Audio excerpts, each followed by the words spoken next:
Wow. Get you some of that. How was that? We spare no expense here at Journey Through the Gate on intros, my friends. I almost had it. I was off by 3 minutes. I can get it tighter. But here's the deal. I had an extra day off this week, so we got an extra video. So there you go. I hope those vibes are high. Feels bright in here. Does it feel bright? Feels very bright. I'll start to cut some lights. Happy. Is it Monday? It is Monday. Gosh, there's something that happens every Monday. What is it? Gee, chat, everybody that's in here, hello, everybody. Can you tell me what do we usually do Mondays? Hello, Mermaid, our wonderful mermaid. You glitter biatch, you. I love you to death. Susan, hello. Vixen, hello, Tom. Welcome, Salvador. Always one of the first ones in here in the chat to send love out here. Sits patiently through the intro, knows all that's coming. God bless him. Lindsay, I love you, baby. How you doing? Ted, hi, baby. Paradox. Cathedra, hello, sweetie. Beautiful girl. Slow. So I can't let this go. Slow motion. We're going to slow things down real slow for just a second. I have to find this.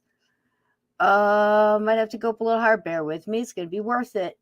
Slow said something. Oh, here it is right here. I have to share. Steve is patiently waiting. I see his beautiful face right here. He knows I know he's there, but I have to share this with you. So I'm watching the chat crawl by, and yes, I've got my tea, and I'm really happy to be here. And I see this go by, and I'm just catching out of the corner of my eye, and the first thought that runs through my head was, honey, it's probably a good idea that your name changed, because can you imagine going in for a job interview and they said, what's your first name? And you say Slow. What are your chances you're gonna get a job? I'm real slow, but I mean it. Anyhow, that's how my head works, especially on Monday nights. Monday Madness is still bright in here. Is it bright? Steve, we got to get StreamYard to get dark mode, man. I mean, it's just really, that would just be perfect.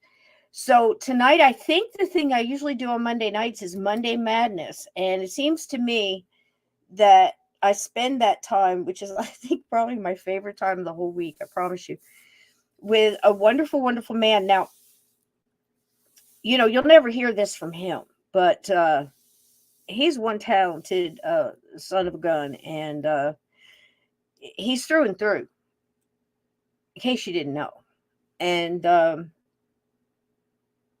there ain't nothing made up about Steve Stockton, which sees what you get. And if you're one of the lucky ones, you get a little bit extra. You know what I mean? He lets you in and you see how deep that well goes. He's lived a while, just like me, and he paid attention. And along the way, he gained an awful lot of wisdom, even though he wouldn't call it that. But I can, because it's my podcast, and he's my buddy. Let's get him in here, Steve Stockton. Hey, wow. Introduction like that. I wish I had a better show for you folks. Good night, everybody. Yeah, we'll see. Did you Thanks see for joining us. Slow's comment? Now, come on. The way my mind works, I'm trying to keep my... Oh, honey, I mean every Thank word. you for the compliments and kind words. Good friend. Appreciate it. I'm just little old me. Ain't nothing special about me. What you get. There ain't nothing fake about this man. That's true. I'll give you that one. There it is. And Mama Gum speaks the truth. So I guess you're on a podcast right now where it's going to be coming at you from all angles. It's nothing but the truth. Yeah. The truth. I've got to ask you though. What did you call Maraid? I don't remember. So I probably meant it come from right off the top of my heart. You glitter biatch you was what I heard. You glittery bitch you. She knows she knows I love you. I got to say hi to Midnight Society. She and I are working on a project together that's going to blow your minds. I can't wait. We formalized everything today, went back over the outline, and yeah, stay tuned. boys and There, girls. see, it's coming back at you. See, she doesn't mind. It made her tingle and warm all over, didn't it, Mairead? Yep.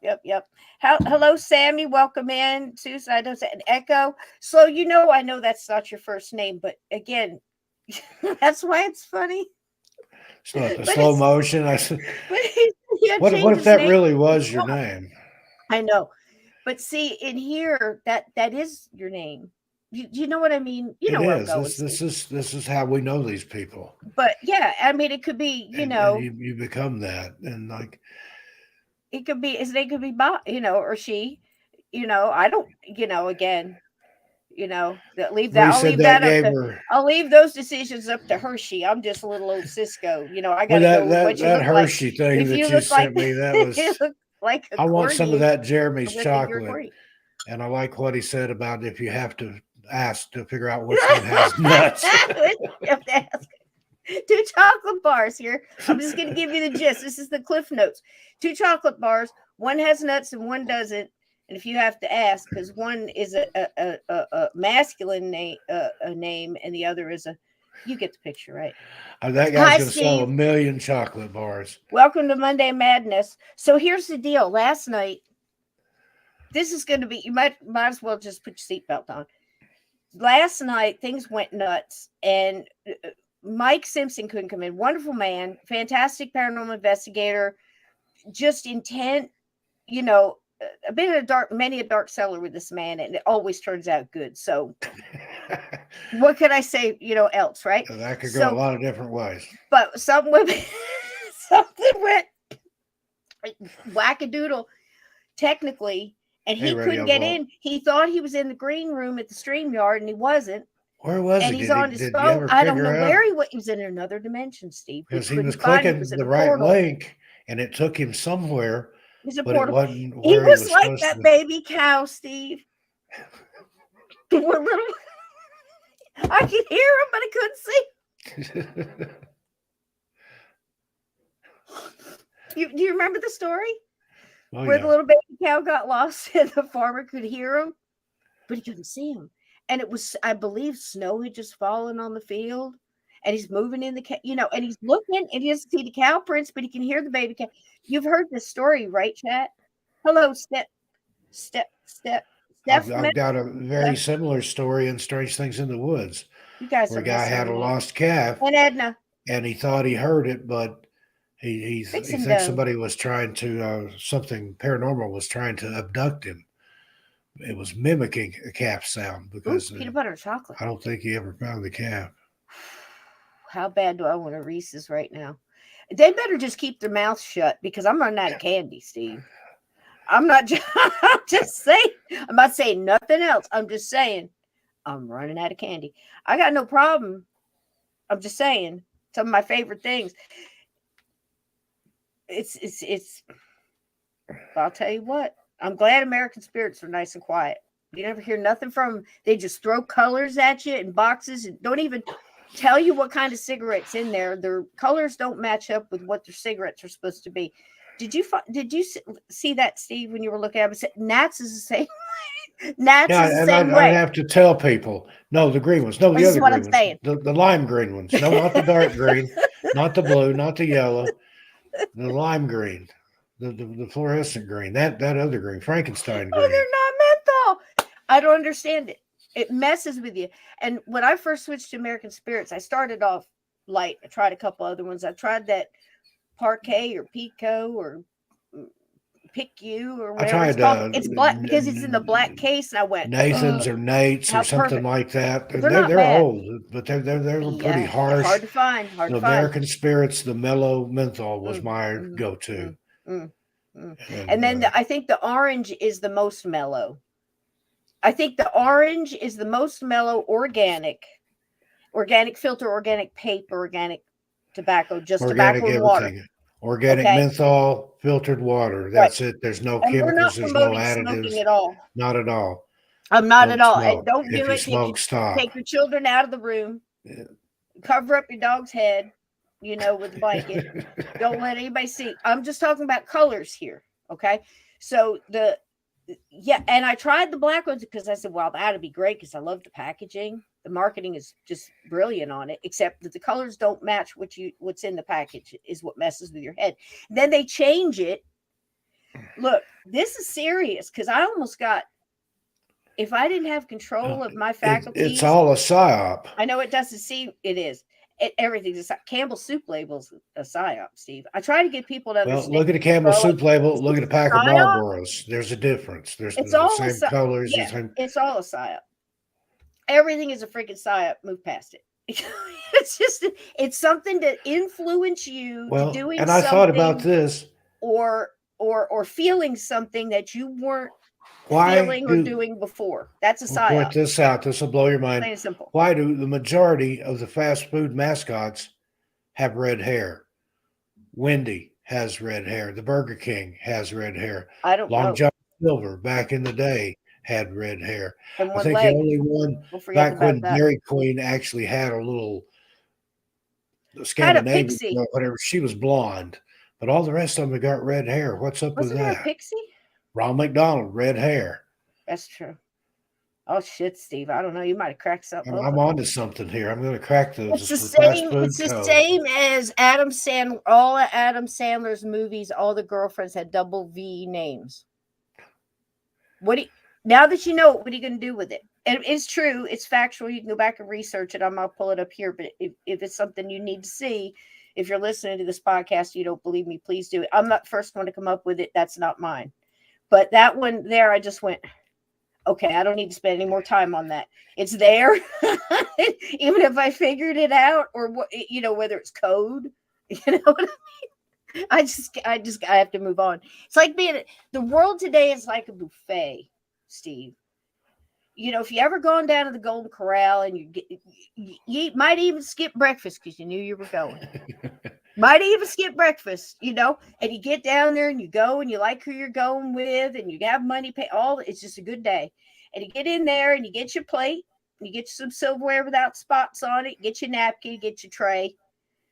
And if you've never seen Eddie Izzard's This One's Wet, This One's Wet, This One's Wet, you have to watch that. And if I ever could show it on here, I will. It's hysterical. Darth Vader, you got to see it at the canteen.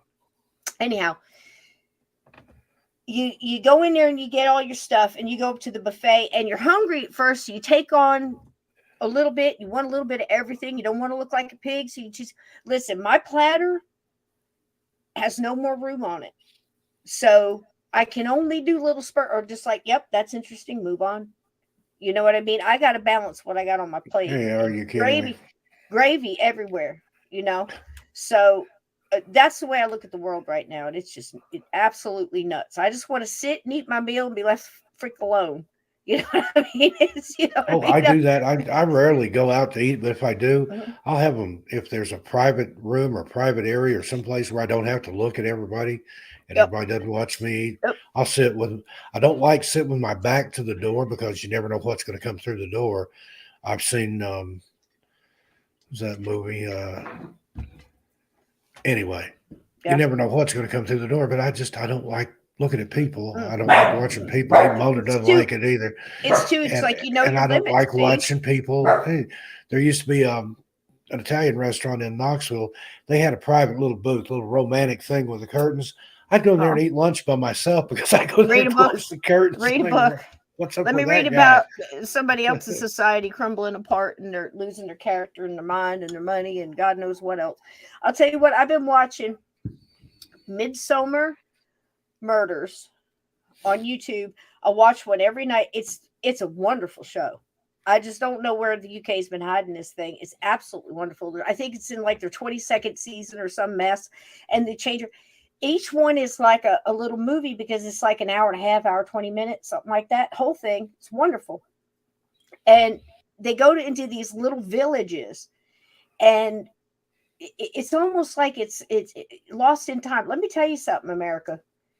Unless you're out there in the world, there's these patches of places that are just, it's like during the Civil War here, places in the mountains, they knew there was a war on, but they weren't feeling it. Nothing changed for them other than people leaving or, getting involved and leaving that circle. And, it's an amazing show if you haven't seen it. I love Midsummer Murders. And I'll Hey, tell you chasing the something. truth, Sean G. Good to see you, brother. You never know who's going to get it. You never know who did it to the very end. Please watch it, Cassie. You're going to love it. And all these quaint little towns, they love their gardens. And, you know, if you live in a village, it's all everybody knows your business. And everybody's up in your stuff, you know, and all, you know. And Midsummer, somebody, at least they're going to lose at least 2 or 3 people every night. I don't know how they got anybody left in the towns. I really don't. And the same 2 cops going around solving all the murders. You know, it's you know, it's an addiction. But you know, that's how I reach out into the world. I want to learn about cultures and people and characters, and how are people keeping the light, because even in the murder, these people are still going about their business, having tea, having proper biscuits, you know, putting on big you know, tea spreads and everything else. And you know, every time I watch one, I think, man, I think we're going to need more tea, you know. So get you some, you know. And again, I try not to go out too much. I sit here and I think, how can I put light out into the world? I know it sounds crazy to have 20 minutes or 10 minutes. You guys get an intro as long as the time I had in the week. Hey, Sean, welcome in, baby. And because look, we're honoring these artists. That was Track Tribe as our featured musical composers, band people. All that music was theirs. You saw during the video the names of each song, and that's to honor them. They gave us their stuff for nothing, guys, just to mention them. So mention them, they will be. So that's another form of keeping the lights on, because music, who doesn't know that music affects your mood? Music can, you know, make you go any way you want to go. If you're sad and you want to cry, put on a song. You know, if you want to laugh, dance, you know, either way. So it's one of the easiest ways to help you guys keep your vibration up. So I figure it's better for me to be sitting here, not out there in the crazy. I deal with what I got to deal with, and I'm absolutely aware. Absolutely aware, but I take it I put it on my plate as I can, you know, digest what I've already got there, you know, but because it's nuts, and I suggest you do the same, you know, but spend more of your time on trying to put light out there, or keep your light on, because, you know, you can spend it on something that brings you down, but why? You know, right, Steve? Do something makes you happy. Be creative. Life's too short, and likewise too long, to be miserable in any situation. That's true. That's true. And like they said in the ravine, like the old lady said in the ravine, what is it? He said, life is short and love is long, is what she said. You know, and it's true. So you got to keep the love going as much, because listen, we're aware and we know that's a fact. Imagine all the people walking around not realizing it, still caught up in that suction and, you know, that back and forth. You're on this side of it, aware that if you keep that light on, you can just glide right on through there and be like the fly that was going after that Buddhist monk on the cliff that was trying to meditate the whole time. You ever hear that story where the old man tells his grandson, and he says, you know, there's a fly and this Buddhist monk is trying to meditate, and the fly keeps landing on his nose, and the Buddhist monk sits there for a while and he blows it off, and the fly comes back, and blows it off again, the fly comes back, and you know, and he goes back and tries to meditate again, and this repeats for a long period of time. And he looks at the little boy and he says, which one should you be? You know, or what? No, he says, what am I trying to tell you? And he said, do you want me to be like the monk? And he goes, no, be the fly. Be the fly. You know what I mean? Because it was the fly's decision to keep doing. He could have flew away, you know, but he kept. And it's like the drop of water on a rock, Steve. You know, that's what we got to be, I think. You know, so that's why we do the videos, and all those videos again are, you know, it's all gifts from Pixabay and VidEasy, and that's also in there and in the description and everything else. Again, and honoring, be creative. For you people that have never edited videos together, you have no idea how much time it takes to put that in there and match everything up and get it like you want it. I can't take hours. Don't you use Movavi? Movavi, yeah. Yeah, I've spent enough hours in that I could have a college degree in it, probably, among other things. So I figured this way I'm off the streets, Steve. Yeah, there you go. Keeps you out of trouble. I'll do videos for you. And it's so cool, the process, because I'll pick an artist. Yeah, I know I've told you this before, but I just find it's amazing. Pick an artist, and I usually do time-wise, I shoot for 10 minutes before the show, just so you guys can come in, get a seat, pull up a keyboard, say hi to each other, chit-chat, visit, welcome in new people and all that. Sit down, get your seats all ready. And you're also getting your vibration changed so you can get some of Monday off, and last week, and come in here and get rejuvenated and stuff. It's a little something. It's kind of like a double shot of whiskey and a good cigar, Steve.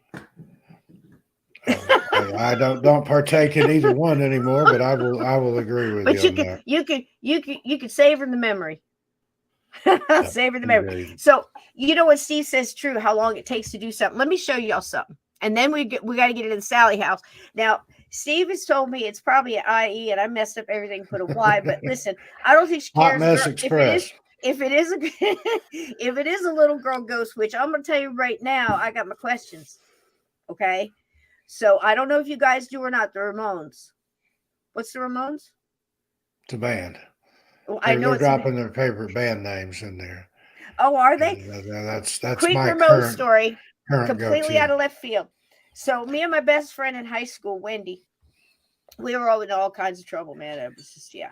So anyway, her sister got a job at the radio studio. I think I've told you this, Steve.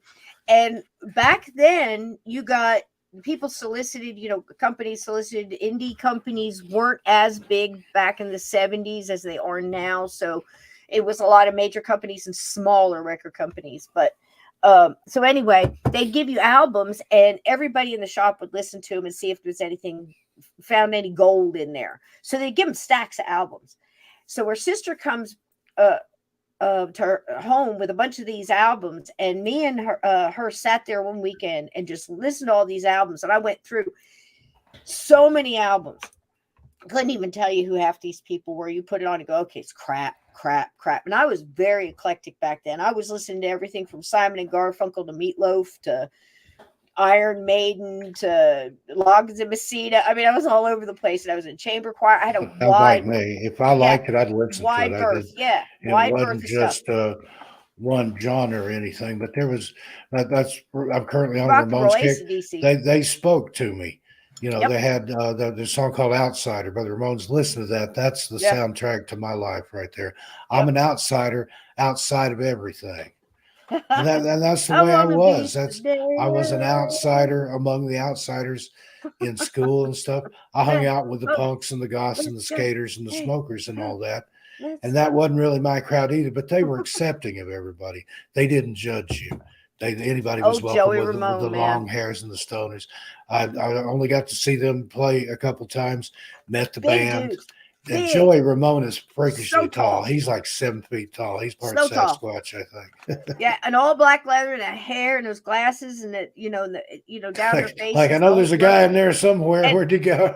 All of a sudden, out of nowhere, they just start jumping. Bip, bip, bip. Hey, ho, let's go. I mean, they're just all over the place. All these big guys, CBGBs.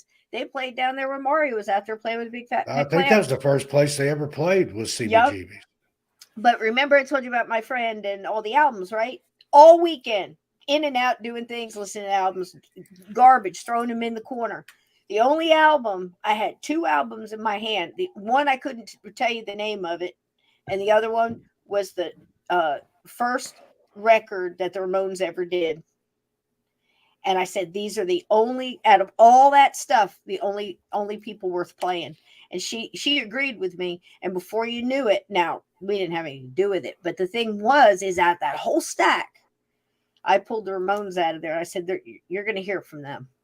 And that was back when I was in high school. The biggest bands and the most influential bands, they started the punk movement in the UK in the 70s. They went over there and did a live show and kicked all that off. Depends on your general mood. They didn't get any radio play. You might hear them on college stations and things like that. Mm-hmm. They never charted. They didn't care. Nope. They did what they wanted to do, and they were passionate about it. Yep. And that's where I'm at. Mm-hmm. Mm-hmm. And it depends on your mood, too, and what hits you at what time. Like Meatloaf, Bat Out of Hell, man. When that hit, I was like, man, that's a classic. whoa, I was like nuts. And I've never been the person that went for the song that was a hit. Like August and Messina, I absolutely hated Your Mama Don't Dance. Look who's in the chat there. Sir Sir Brian Bowden! I was hoping you'd pop in here. Excelsior, hello. Sir Brian He Bowden. called me today and he wanted to thank y'all for sending all the love and all the energy. He said he actually felt something. It actually like, bam, you know? And I said, listen, that's just, we claimed it for you, man. I know there's a lot of people praying up, but tried to gather it all together and pulled it out of the universe and just slung it toward Florida.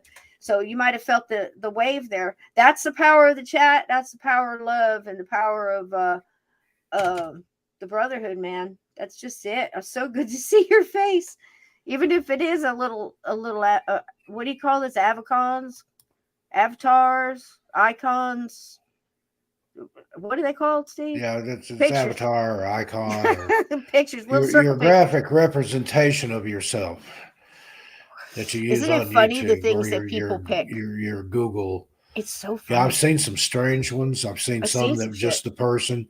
Some people don't have one Lots at all. Of prayers. It's all that little bit of individuality that you can look at this in there. Yeah, the power of the chat. I'm telling you. You know, we love you. We'll sling it. A lot of prayers went up for you, Sir Brian. Not the first time. We made Yoko move.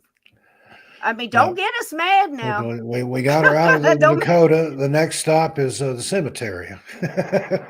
We'll throw an iceberg at you. You know. No, I wish she'd just go away. I don't wish any harm on anybody. We don't want to hurt certainly anybody.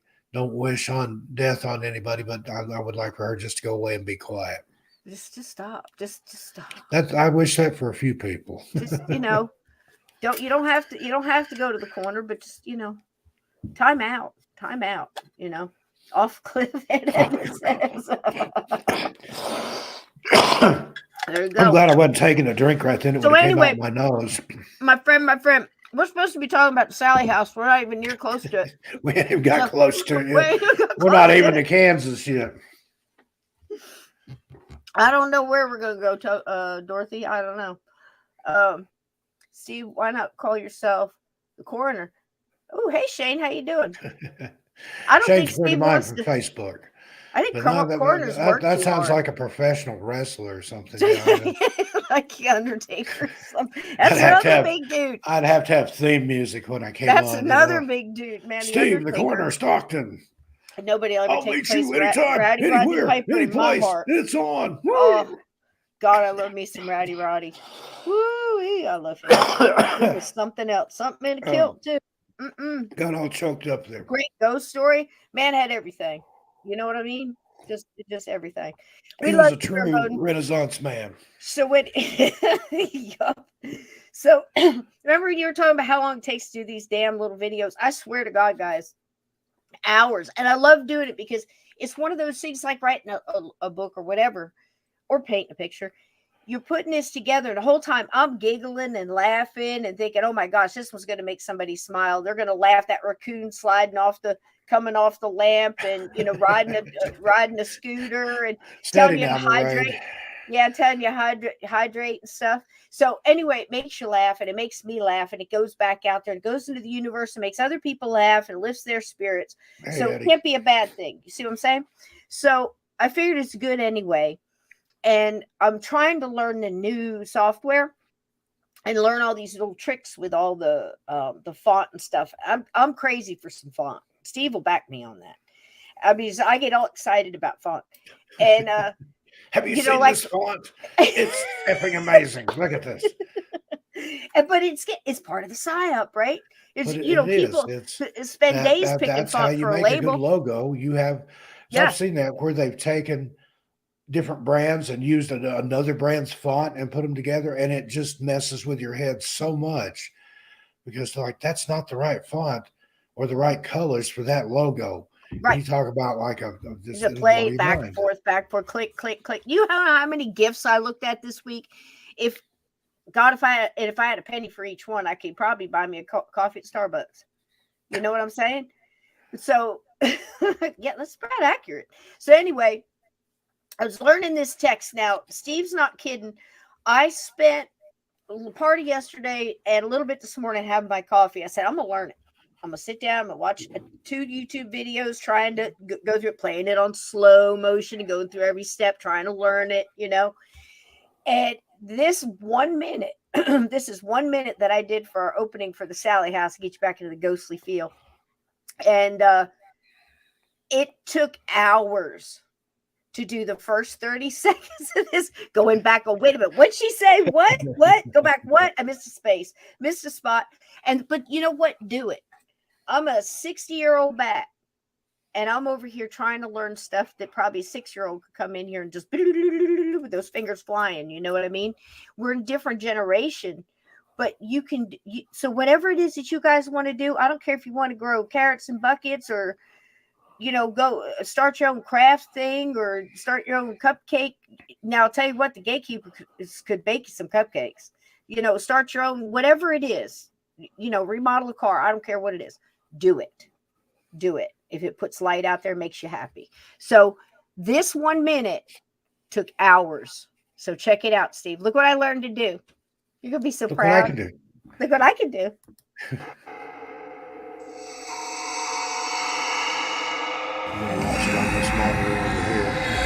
What? Did you see that?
How many layers? How many different? Oh my God! There's so many different things there. So that's not just right little here. clips you've put together that were already put together. You made those right clips here. from other little clips.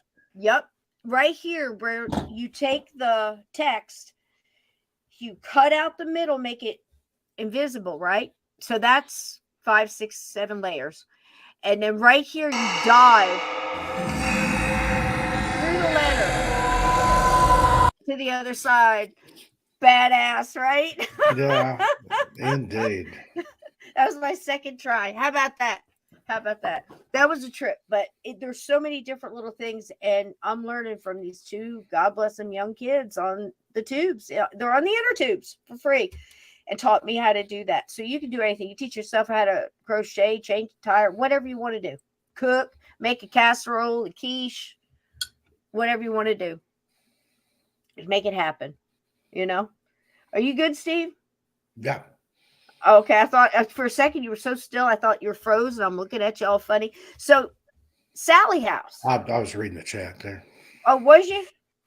Eddie, how you doing? Welcome in, Shane. Did we miss anybody? Glenn, what are you up to? Stimulate's here. Jane, Jack's Ted here. Branston, Hello. And Edna, Jack Kilowatt, Scotty. I think we've said hi to everybody. Sammy.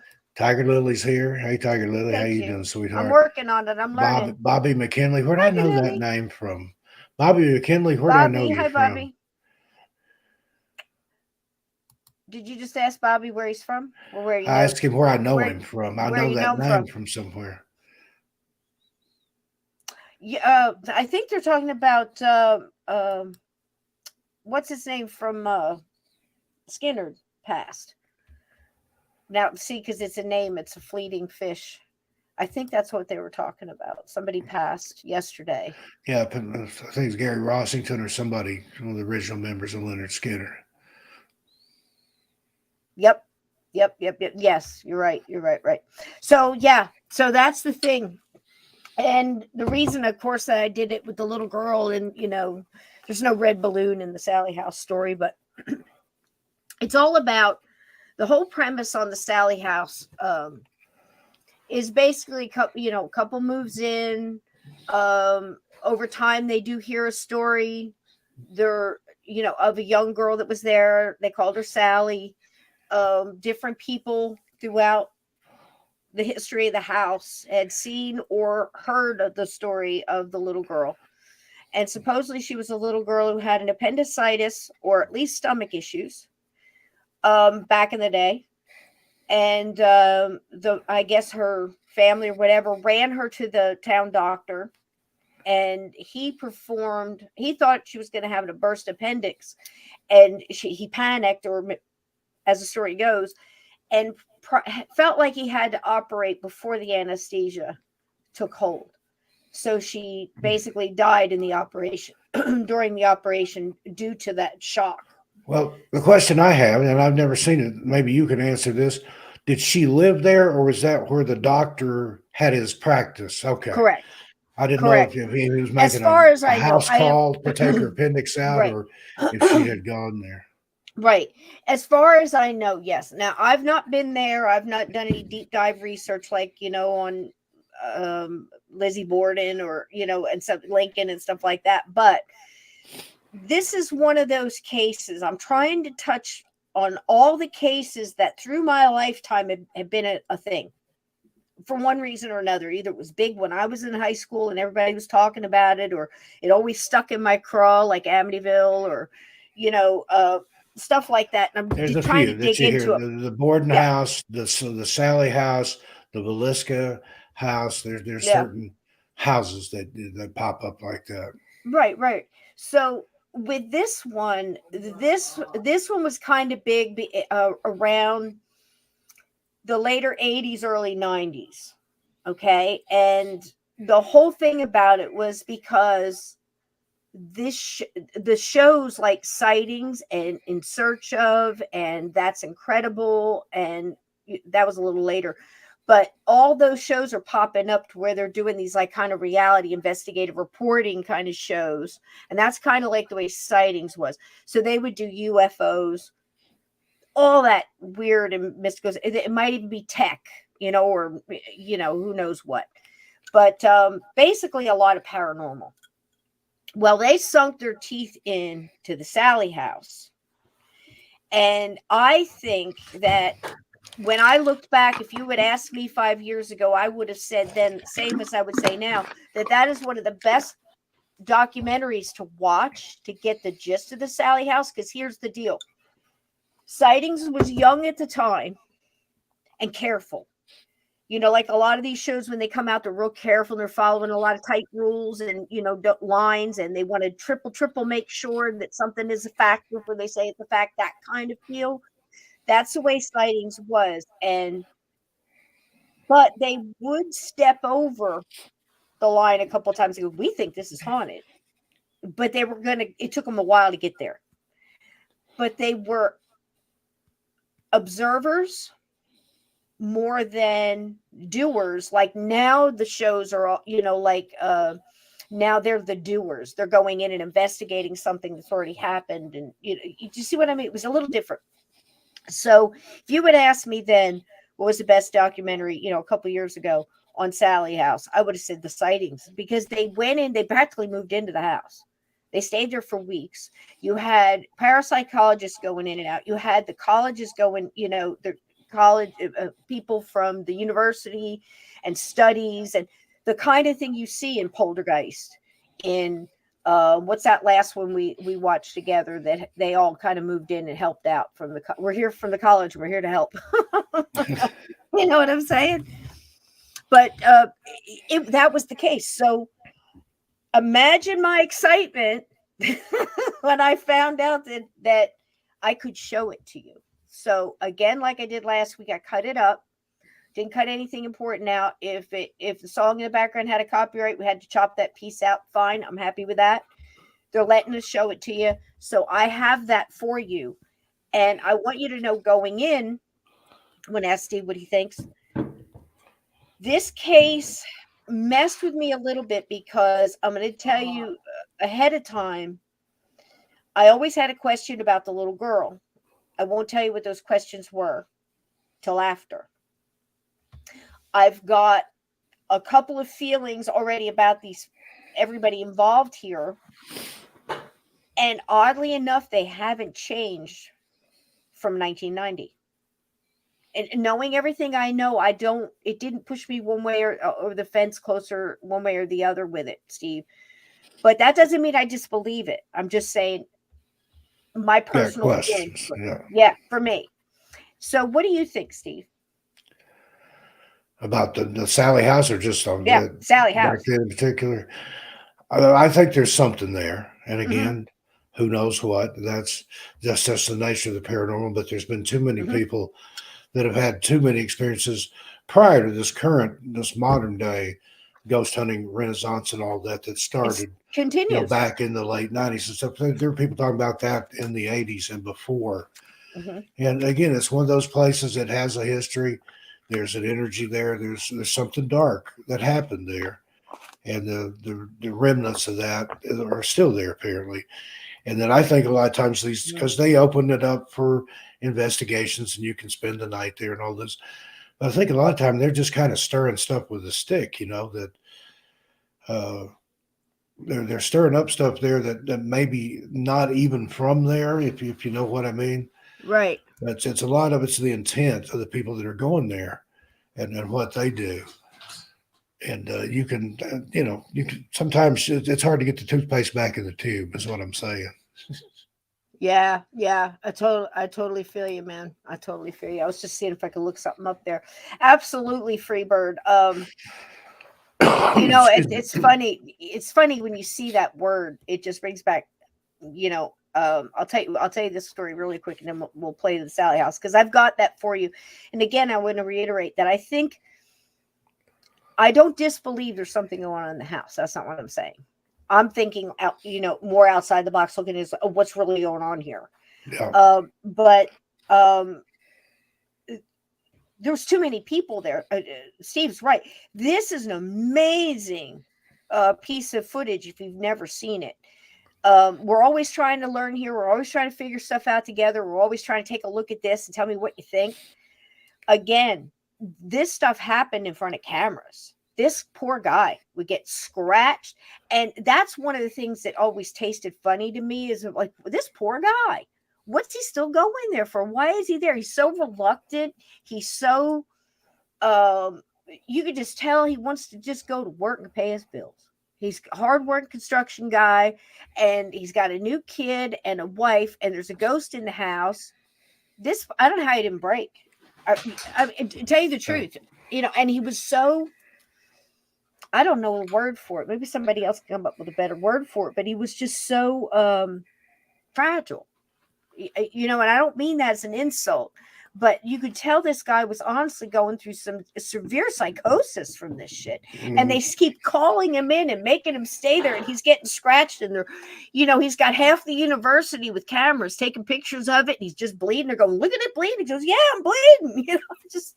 I just never liked that part. But maybe you guys never saw it and you don't really know what I'm talking about. So now you get to see it. And you'll kind of get a gist of what I mean, because I feel so sorry for this guy. The rest of them, they seem to all be handling it well, a lot better than I would. It's just, can you imagine that, Steve, having a whole group of people moving into your house, cameras everywhere, and the table's catching on fire? It's not your normal Tuesday. You know what I mean?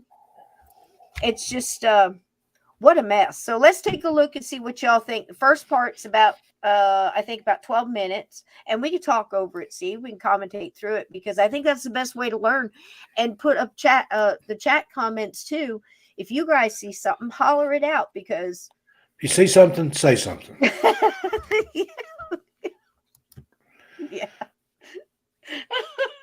I've got the projector all threaded up there for you. See, I'm the AV club president. Remember those guys in school that would come wheeling the projector, Come but wheeling that stuff in. they wouldn't let you touch Worth anything. You stay investigating, away which are from not.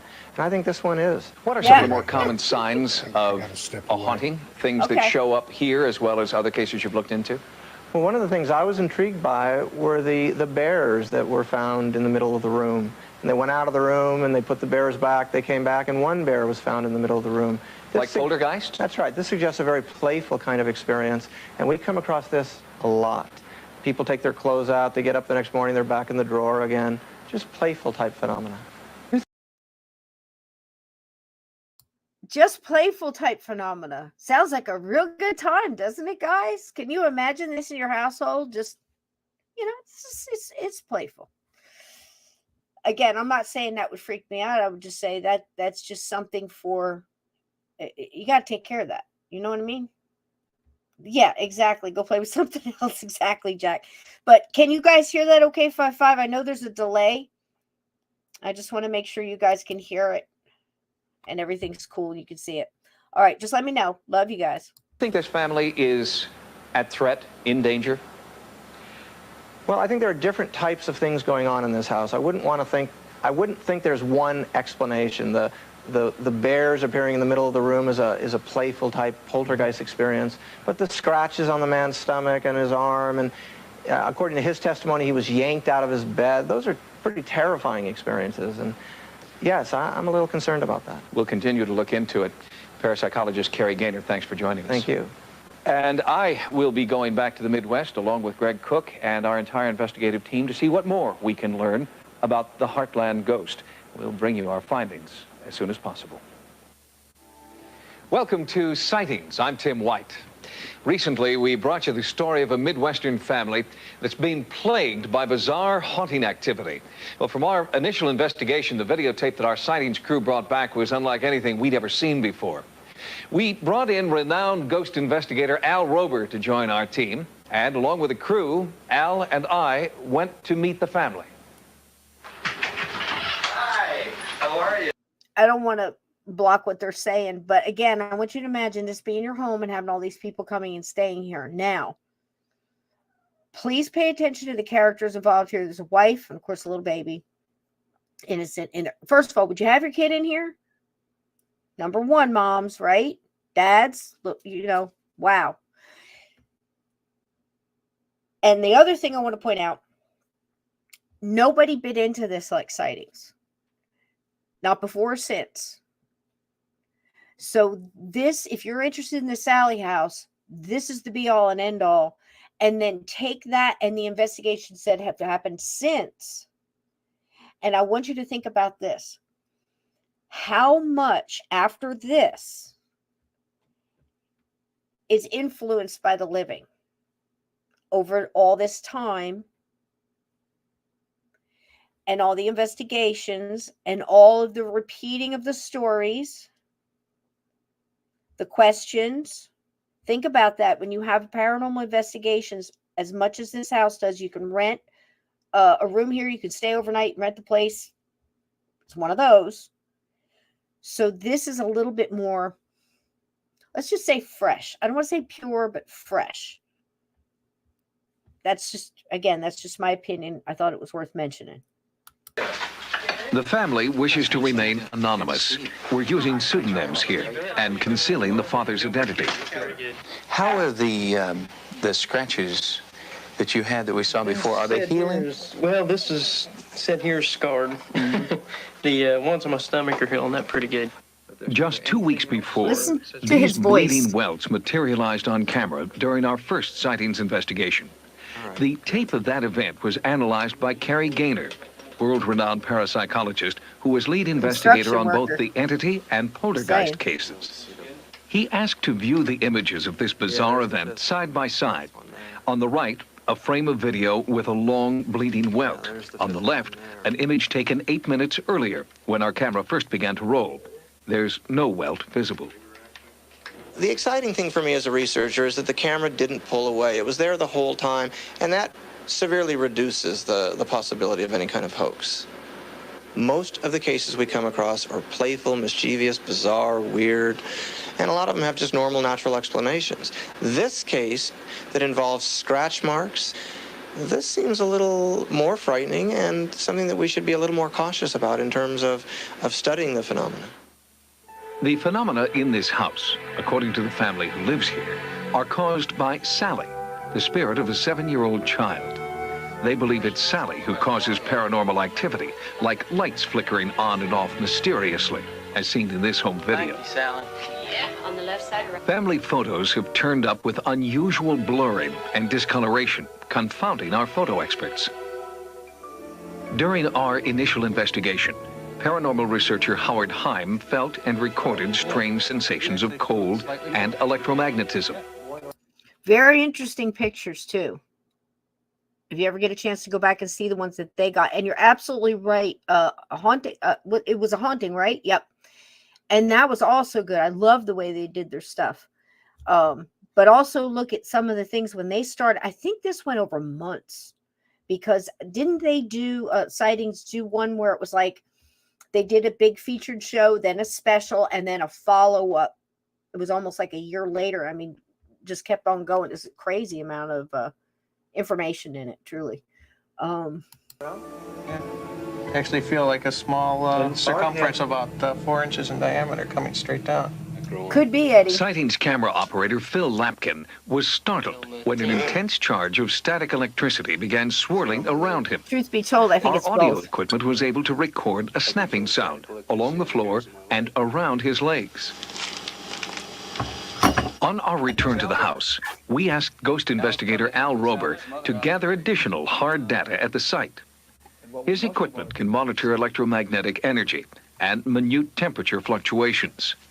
He photographed and examined items that were supposedly touched and, in some cases, burned by the entity. There's a chemical that's built on this.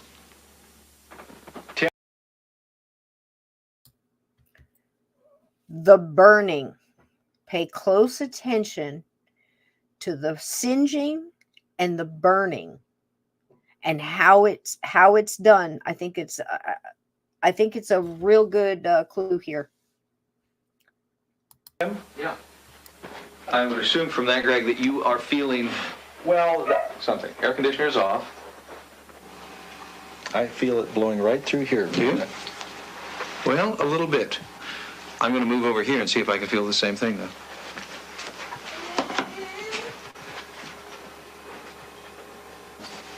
Yeah, now we're in front of a window and an air conditioner that's off. Right.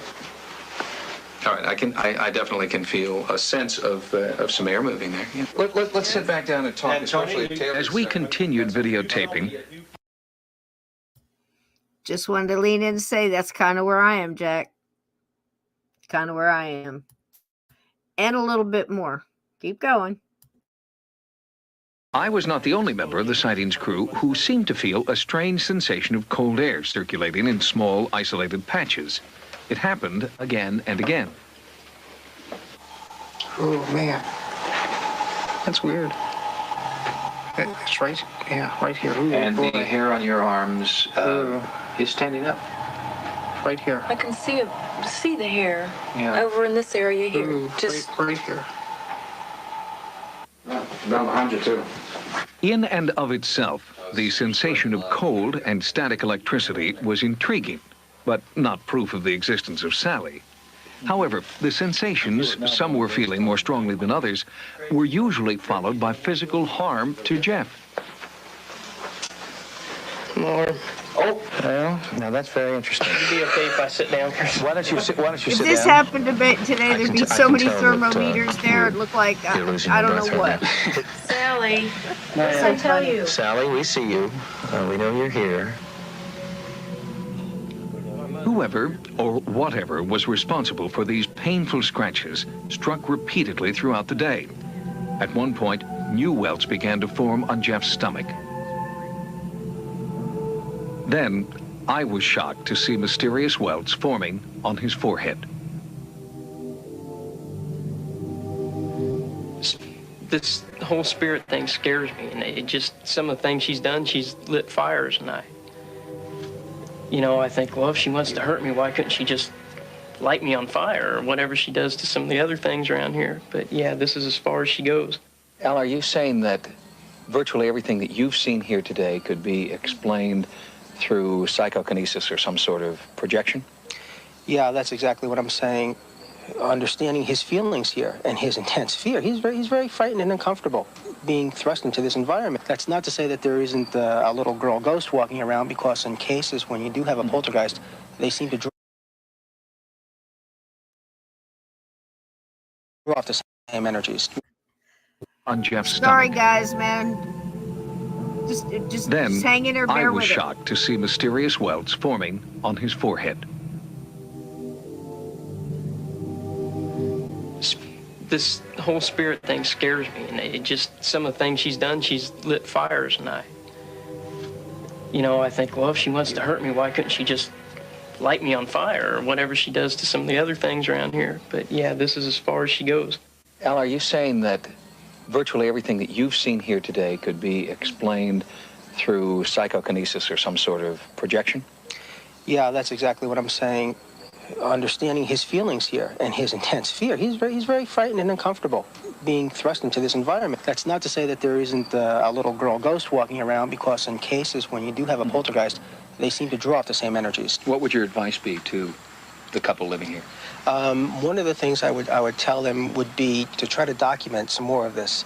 Another thing that I would do, I would certainly recommend them to get rid of the toys in the corner and get rid of any encouragement that is now going on for this little girl ghost. Whether the source of this bizarre activity lies within Jeff or in an outside entity who craves attention, the result is still unexplainable. What type of energy could create the frightening, diverse phenomena occurring here? Being on site, observing the ghostly activity as it happens, has been a disturbing experience. It's clear that this case merits continued investigation. And whatever comes of it, we will try and pursue it as openly and honestly as we can here on Sightings, and we will share it with you. We'll be back with more Sightings in a moment. I have to say, I For just several love him. months, Sightings has been investigating a stunning paranormal Don't you event just? unfolding in America's Nice heartland. guy. A young family is being plagued by ghostly activity that ranges from the innocuous to the bizarre, and it won't go away. We called in renowned psychic Peter Jennings to see if he could communicate with the entity and make the haunting activity stop. Now we're going to get somewhere. Psychic. Hello? Look. Hello? Can you speak to me? Sally? Is that your name, Sally? Sally? Okay. The family and our Sightings investigative team were amazed that Peter Jennings had correctly named the entity. But even more startling was an interview that Sightings conducted later that same day.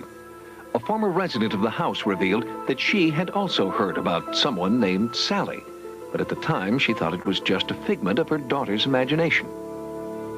I lived here about 3 years ago with my 3 children, and we lived here for about 8 months. And the whole time we lived here, my daughter was 5 at the time. She had an imaginary friend named Sallie.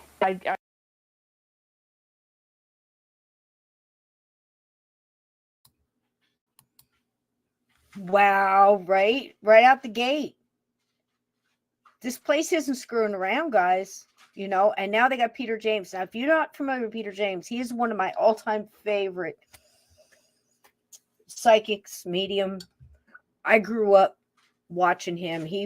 To me, he's in the same group as, not the same type of person, but in my world of paranormal, these are the guys who reached down in the dark hole that I was in and said, hey, there's some light and we know the way out.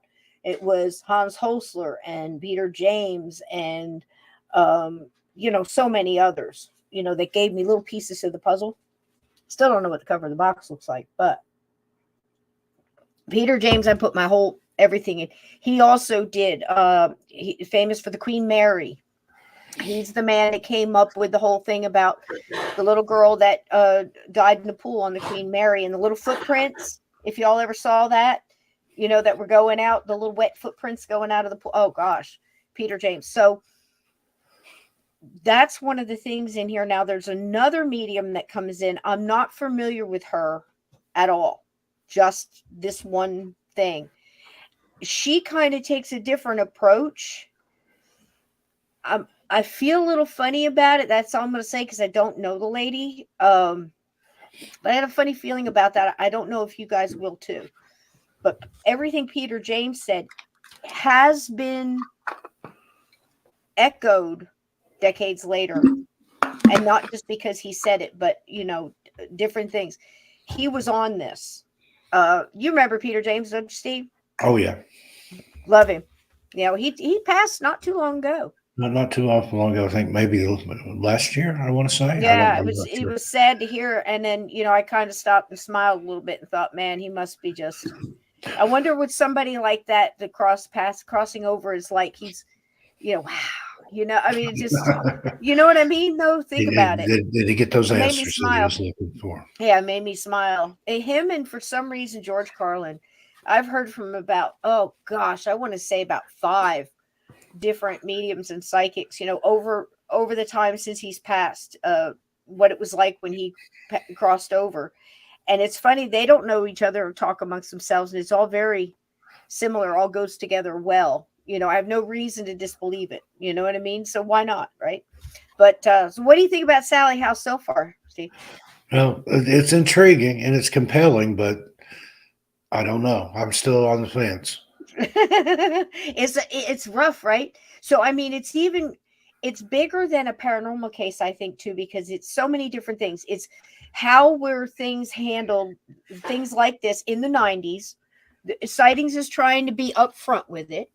They're taking a great approach. They're not like the news anchors around Halloween, like, oh, we got another UFO, George. Oh, let's go tell some ghost stories, like that tongue-in-cheek kind of stuff. Yeah, they would do that like on the evening news. They would trot something out, the local news, and kind of wink, wink, nudge, nudge. Oh, we're talking about a haunting right here in town. Yep. And they called it, chat's correct, they called it the Heartland Ghost, remember?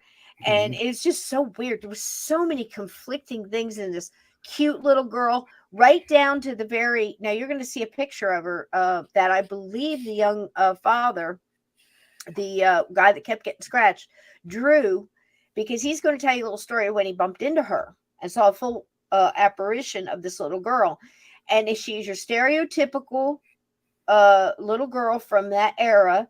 She's got the flouty, kind of old-fashioned, well-to-do dress, certainly not a ragamuffin from the streets. She's got like the frilly pink and white, ruffled dress on. She's got the big bow in the back of her hair, curls and tendrils. She couldn't be more perfect if you tried. But to me, if that's the spirit that's coming back, she's not going to scratch people. She was too genteel. She had a different upbringing and stuff. They said they were, this is how I felt era too. and that place, they were a higher society. I won't say high society, but like you said, they were well-to-do. Even if she was a little rebel, you know what I mean? It's just it. I'm not saying that she couldn't be the one scratching. I'm not going to say that. Scratching usually implies something demonic, right? Exactly, and not only that, but I'm also in the park of if I went to scratch you, and I hit you, and I just missed you, I would scratch you with 3. Hold out your hand and look. It's just the way you would do it. But this is a little different. You'll see as the story progresses, and we do have another part. I hope you feel better, Tiger Lily. Get better, honey. Get better. It's okay. Say anything you want anytime you want. So, to me, there's so many levels to this thing. Okay, so you've got the university people, and you'll see they change as we go through. The first guy is saying, I think this is all psychosis. I think the young guy is doing it to himself. It's PK. And again, I'm not saying that's not possible. This young man could have abilities that he's got a lid on, and he comes in there after a hard day working and a new baby in the house, and God only knows what his wife was like to him. There's more to this. I mean, there were times where he was being told to kill his whole family. There were times where She feared for her life, yet still they stay, you know.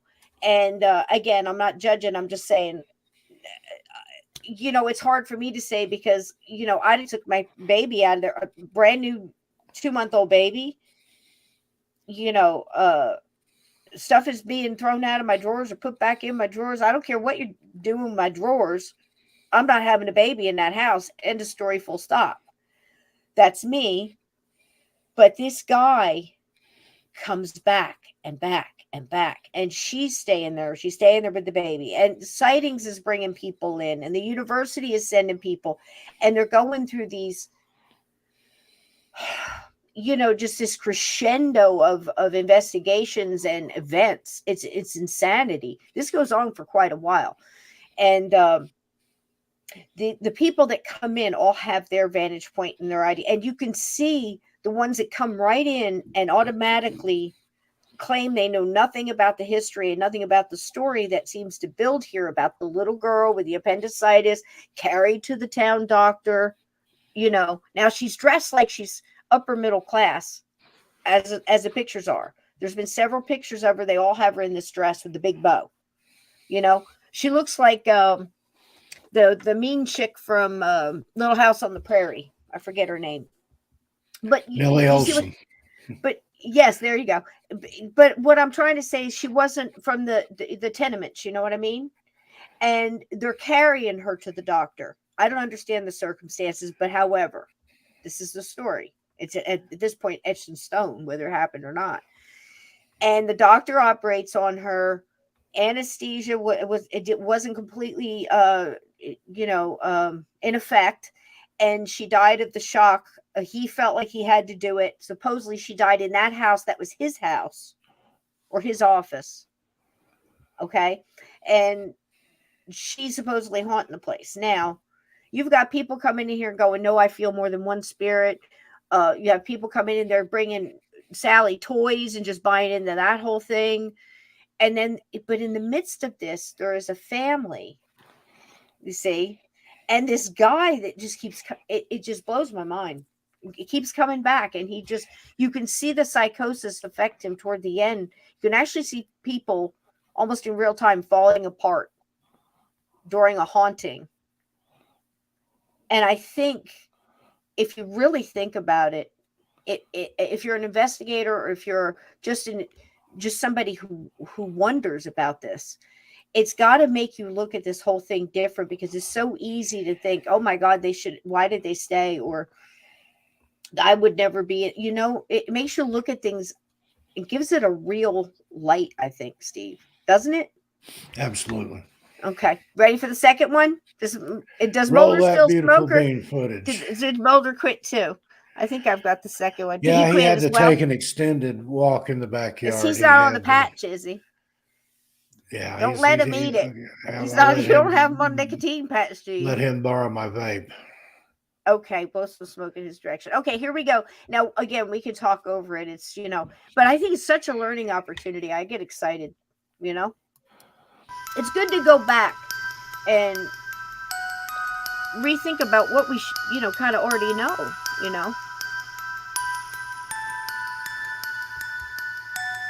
That's Kevin MacLeod's music.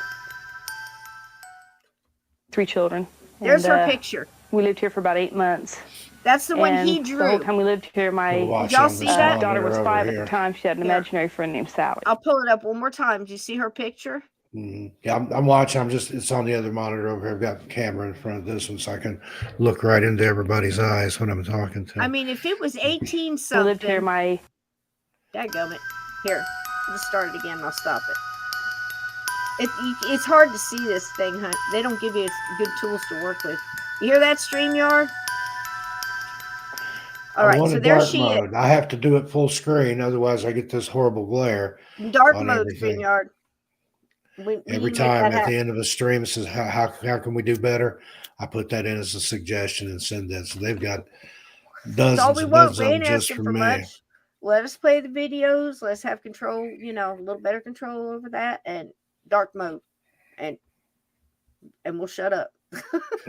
But ain't she something? She's as cute as a bug, right? And look at the size of her eyes. Everybody says she has big eyes. God bless her. You know, first, right out the gate, you know, where's my my mediums and my psychics? Why is this little girl still here?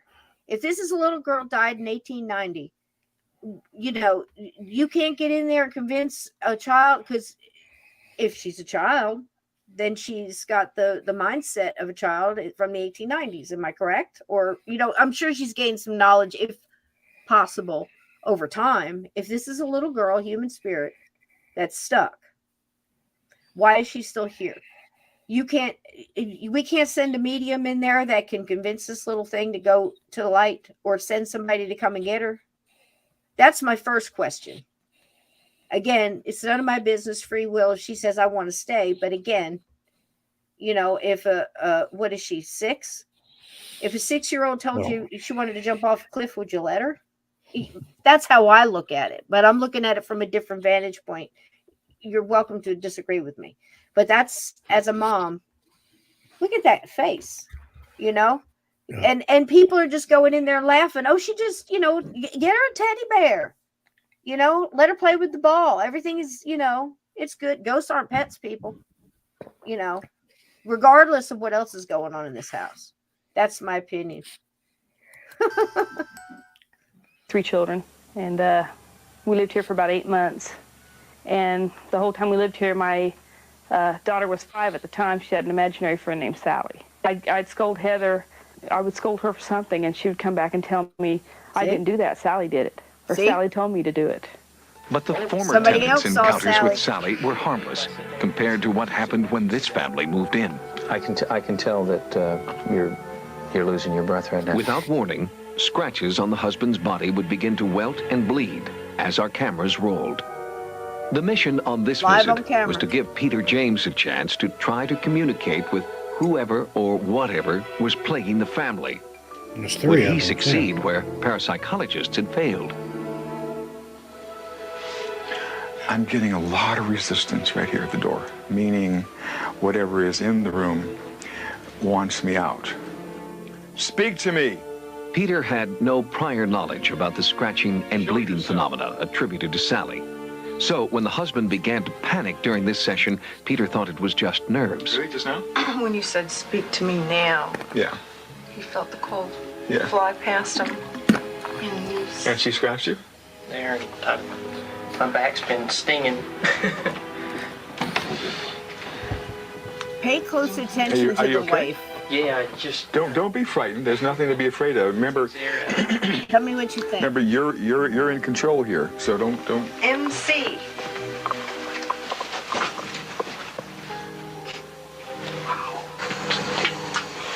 Ooh. I heard that electrical shock. Yes, let me just right here, right in my hand. Did you hear that? Get right in my hand. It hit me right there. Hello? Easy. I'm not afraid of you. Was the electrical shock a form of communication? And was the MC a cryptic message from a tortured spirit? Peter James believes that the initials are evidence of more than one ghost in this house. I do feel, as we speak, that over the years that at least 3 people died in this house. She tells me that there was something with her lungs, with her breathing, and also that she hurt her foot or her Sightings searched town records for evidence supporting Peter James's psychic visions. In the Hall of Records, we found this: the death record of a child named Sallie, date of death 1905. We also tried to substantiate this vision. Do you know if anyone medical lived in this house? There was a medical person? Yeah, because I feel very medical about this for some reason. In a city directory printed in 1903, Sightings discovered that the person living in the house at the time was indeed a physician. And according to city records, he moved out in 1906, just after the death of Sallie. Was there a connection? During our investigation, Peter James was drawn to the graveyard, one of the oldest in the town. It was here that he had a vision of a little girl dying of pneumonia and the doctor who couldn't save her. As he wandered among the headstones, Peter James described a small voice calling him toward one particular grave. Here, he felt an overwhelming grief. Here, he said, lay Sallie. But the marker was so old and weather-worn, the lettering had disappeared.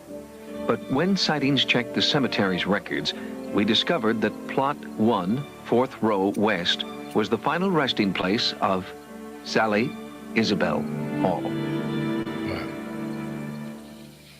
Peter. What?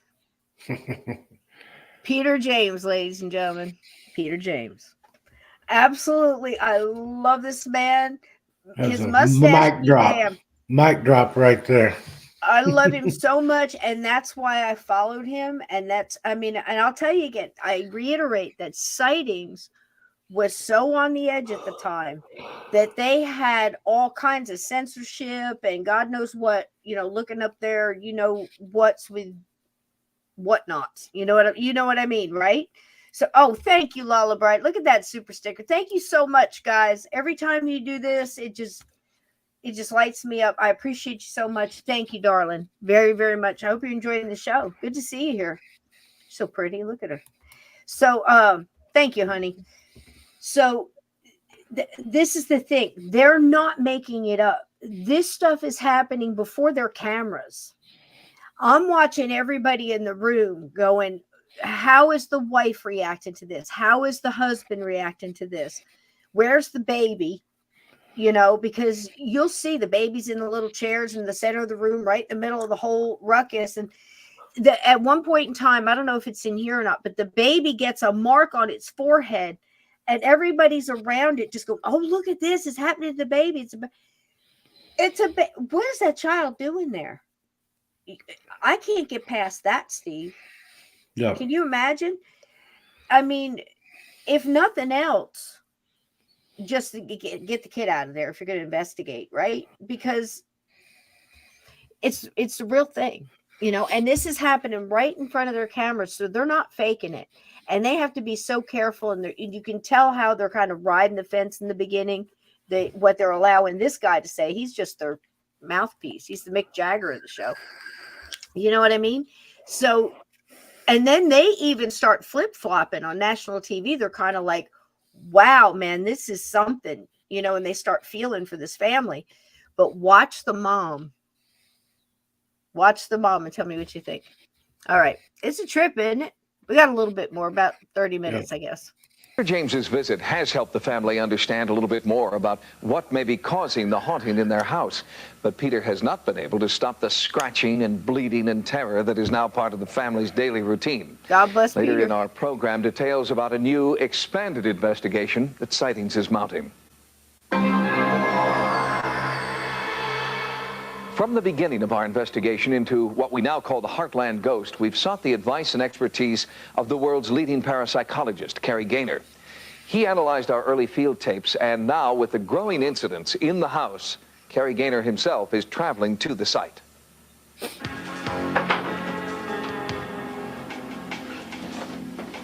We brought in electronic specialists and over $500,000 in monitoring equipment that we hoped might pick up any physical manifestations of paranormal activity. Remote-controlled cameras were strategically placed in areas of the home where the presence of an entity had been reported previously by the family and our crew. Okay, now let's just try to focus. The front focus. Frequency counters and oscilloscopes were set to monitor any electronic interference. A thermal imaging system was brought in to record any measurable changes in temperature.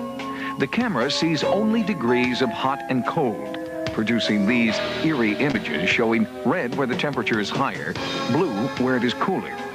The hope was that this thermal system would provide a visual record of ghostly cold spots. While the monitoring systems were put in place, Carrie Gaynor worked with the family and other eyewitnesses to develop a game plan for his field investigation.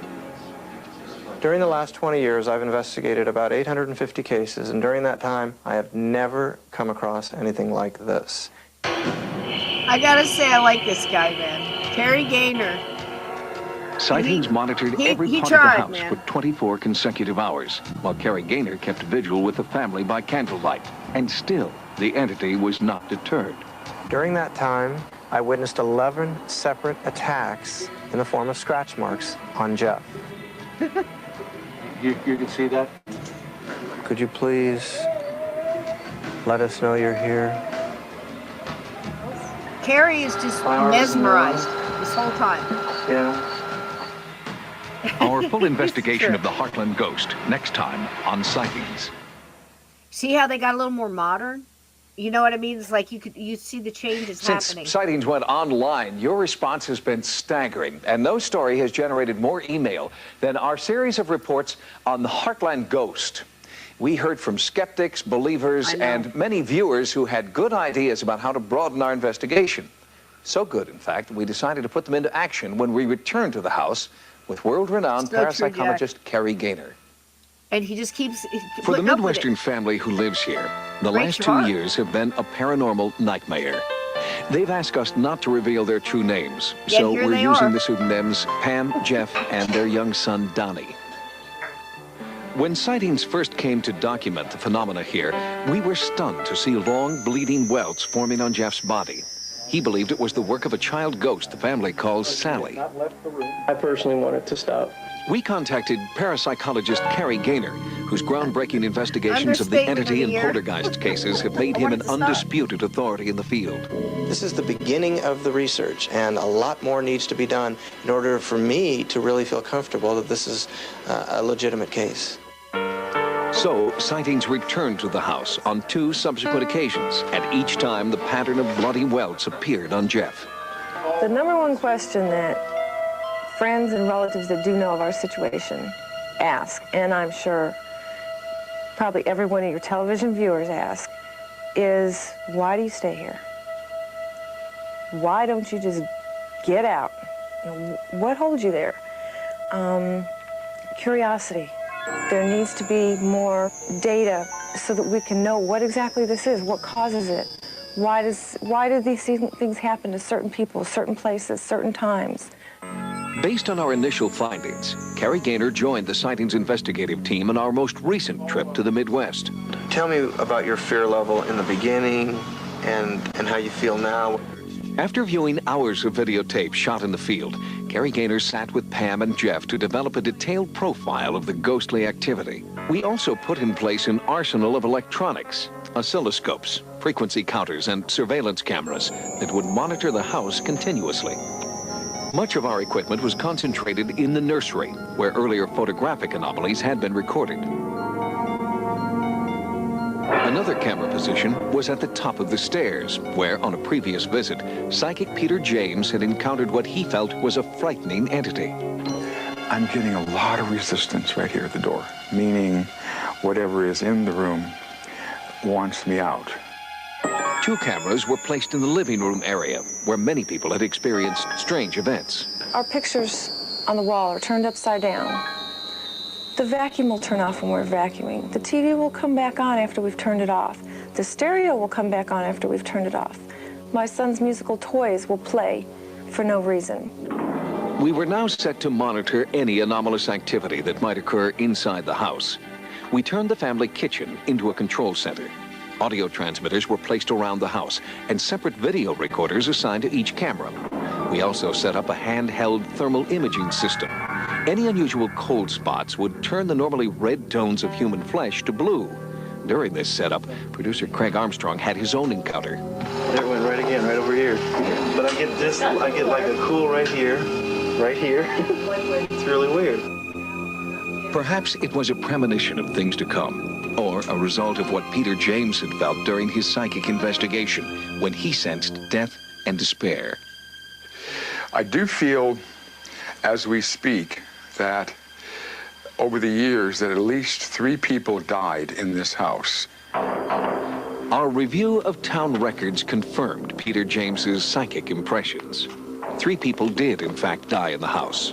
One in 1872, another in 1900, the last in 1918. We unearthed their death records on the eve of our all-night vigil. Go ahead, Peter. Carrie Gaynor asked that his investigation continue by low-level lamplight. All right, why don't you make a request? Anything that comes to your mind. Sallie, could you do this for me, please? I'd like for you to show them that you're really here. No one in the room heard a response, but our videotape recorded a chilling sound.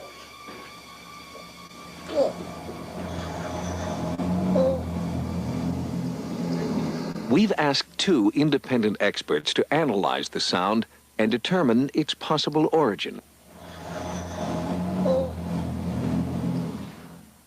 We'll bring you the complete report on their findings later in this program. Talk about not having much longer. Understand. During the time that the strange sound was being recorded, only one of 2 oil lamps began to flicker. Although the wick was trimmed, the windows were closed, and the air was still. Then, a few minutes later, Jeff felt a bizarre chill in front of him. Look at this poor schmuck sitting in the chair. Look at this.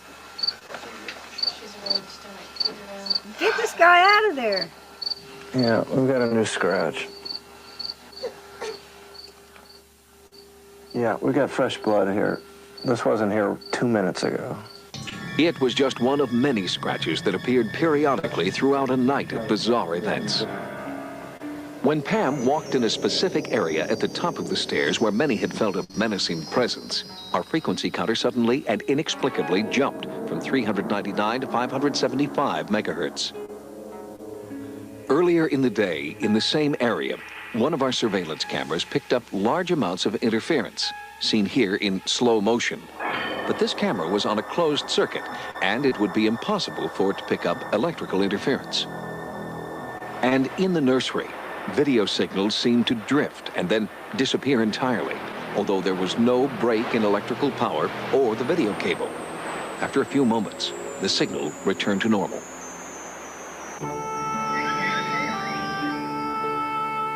The next morning, a sense of calm returned to the house. But for paranormal investigator Carrie Gaynor, it had been an unforgettable night filled with unexplained events. Yesterday and last evening, I spent about 14 straight hours here investigating this case. During that time, Jeff was attacked 11 separate times. There were 11 separate instances of scratch marks on his body. Some of the scratches were very thin, and some were very thick, welt-like scratches that were really quite frightening. Now, I was sitting here. He was sitting here. He was within a foot or two of me. And I had him under my supervision at all times. If he got up and walked away, when he came back, I asked him to take off his shirt so that I could examine what marks were there to make sure there was no trickery involved. During the last 20 years, I've investigated about 850 cases, and during that time, I have never come across anything like this. I think we've got something very interesting and very exciting here, and really potentially dangerous. Coming up, is this the sound of a dangerous entity communicating? I've never heard anything quite like it. Our startling discovery is analyzed next. Wow, right? Did you hear that sound, Steve? During our most recent investigation into the Heartland ghost, we heard I wasn't no little this. girl. I'd like for you to show them that you're really here. Not a little girl from my neighborhood. That anomalous low-level noise wasn't heard in the field by producer Craig Armstrong or any other member of our crew. But back in our Sightings offices, in the midst of an edit session, Armstrong and editor Mark Quinn Anderson heard the ghostly sounds that seemed to come in response to Jeff's pleas.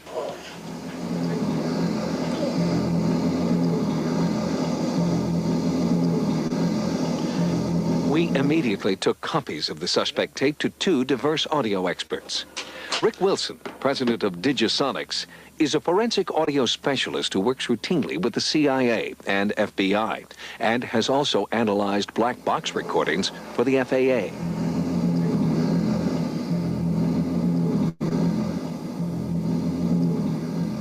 We looked for a lot of the characteristics that would immediately identify it as a definitely mechanical sound, as a definitely an electronic sound, and those were ruled out.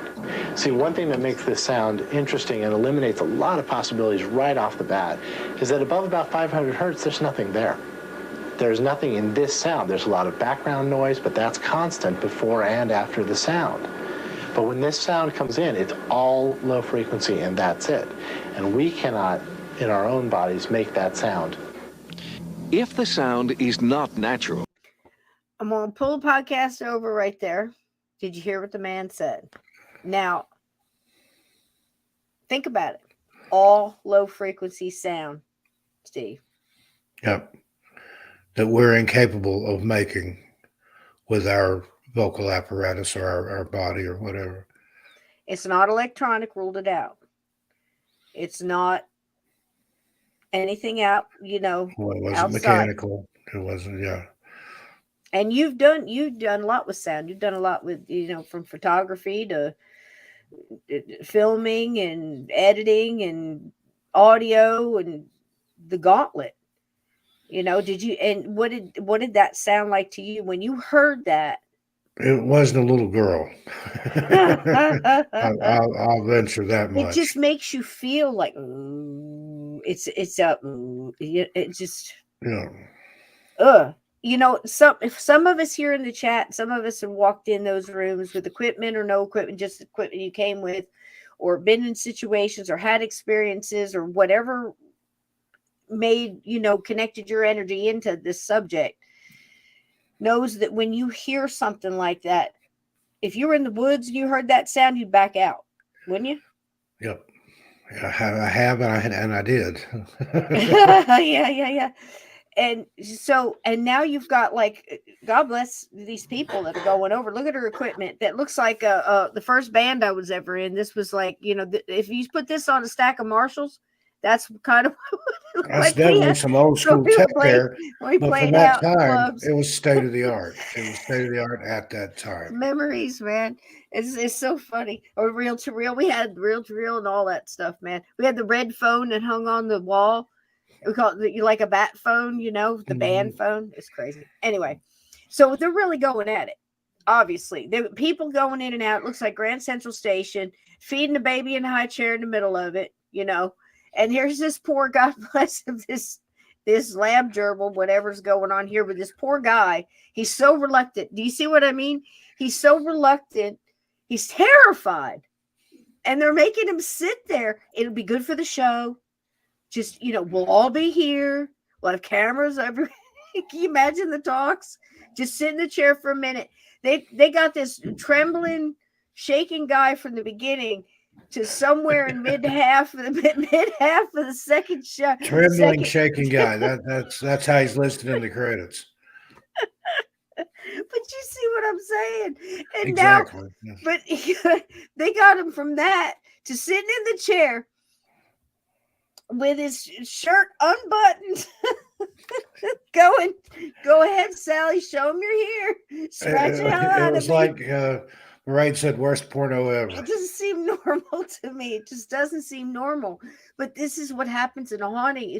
You know, if you're not noticing that psychological chicanery that's going on in this room, you know, and here's all these college PhD people. They got the parapsychologists in there. God bless, you know, some of these people coming in here. Some of them are just shocked. You see it in their face, like, I don't know, but it happened. You know, but they're trying to be so collegey about it. You know what I mean? Yeah, they're telling you, you're in no danger. You're in control. He's the one that's getting scratched. And then they take this poor guy, if you really pay attention from the beginning through to the end, where he's they got him convinced. Talk about your MK Ultra. They got him. Well, you know, she only does it when I make her angry. You know, he's starting to say stuff like this. He goes, it's okay. She only does it when she's mad. Nobody puts Sally in the corner. Yes, so I just walk around here on eggshells and just hope I don't piss her off. This is where we're going, folks. I mean, this is real life. There's nothing I don't believe about this story. Just let's be clear. I believe all this is happening at once. What I don't believe is the stories they're trying to shove down everybody's throat that have become legend, and now it is something just because everybody keeps talking about it and made it something, and we all know Tulpas. That definitely has had an influence on any case that people talk about. Lizzie Borden, Vasilla axe murder, just go down the whole list. You've got all these people in there basically willing something to happen, and it right. did. And it does affect. So if there's, and I promise you this is true, folks. You ask people that are much wiser than I am, will tell you and back me up on this, that eventually over time, energy that's just out there, energy that comes from you and other people and events and everything else collects. And these things actually form new entities. And I can tell you about 5 places. I know there's one right now as we speak that to me, that's like one of the scariest things of the paranormal, because here's everybody's feelings and events and energies go, that somehow the timing is just right where it becomes its own entity, and in a lot of different countries, they call that a poltergeist because it's created of energy. Well, we are too, but it was never a person. You see what I mean? And it does have, it's usually negative energy, fights, quarrels, massacres, devious deeds, done dirt cheap. You know what I mean? So, but very interesting. So they pulled all the stops, obviously. This poor guy is bless his heart, a test monkey. And this kid's still in the high chair eating strained beets or whatever. Is that where we are, Steve? And the mom and the wife is just, people ask us why we stay. And curiosity. That's why there has to be more to this story. And by God, I'm going to milk it for every dollar she's fucking worth. You know what I'm saying? It's just, and she's a mom, but again, is it her? Is it her fault? Is something in the house has her under some kind of a, playing on her need for attention or whatever? Yeah, I'd like I'm no to know psychologist. more about her role in all this, because she's just so blasé about everything and This just is so what nonchalant. I think some of it's something genuine. wrong with this picture. I really want to understand it. This is how I'm coping. I can deal with all the fear if I can just understand there's a scientific reasoning behind this, and it's just a ghost, and it's a little girl, and she gets mad, and it's fun buying her toys, and and I'm not making fun of them. I'm just saying this is real life. This is real people. This is like ghost reality show. It kind of is.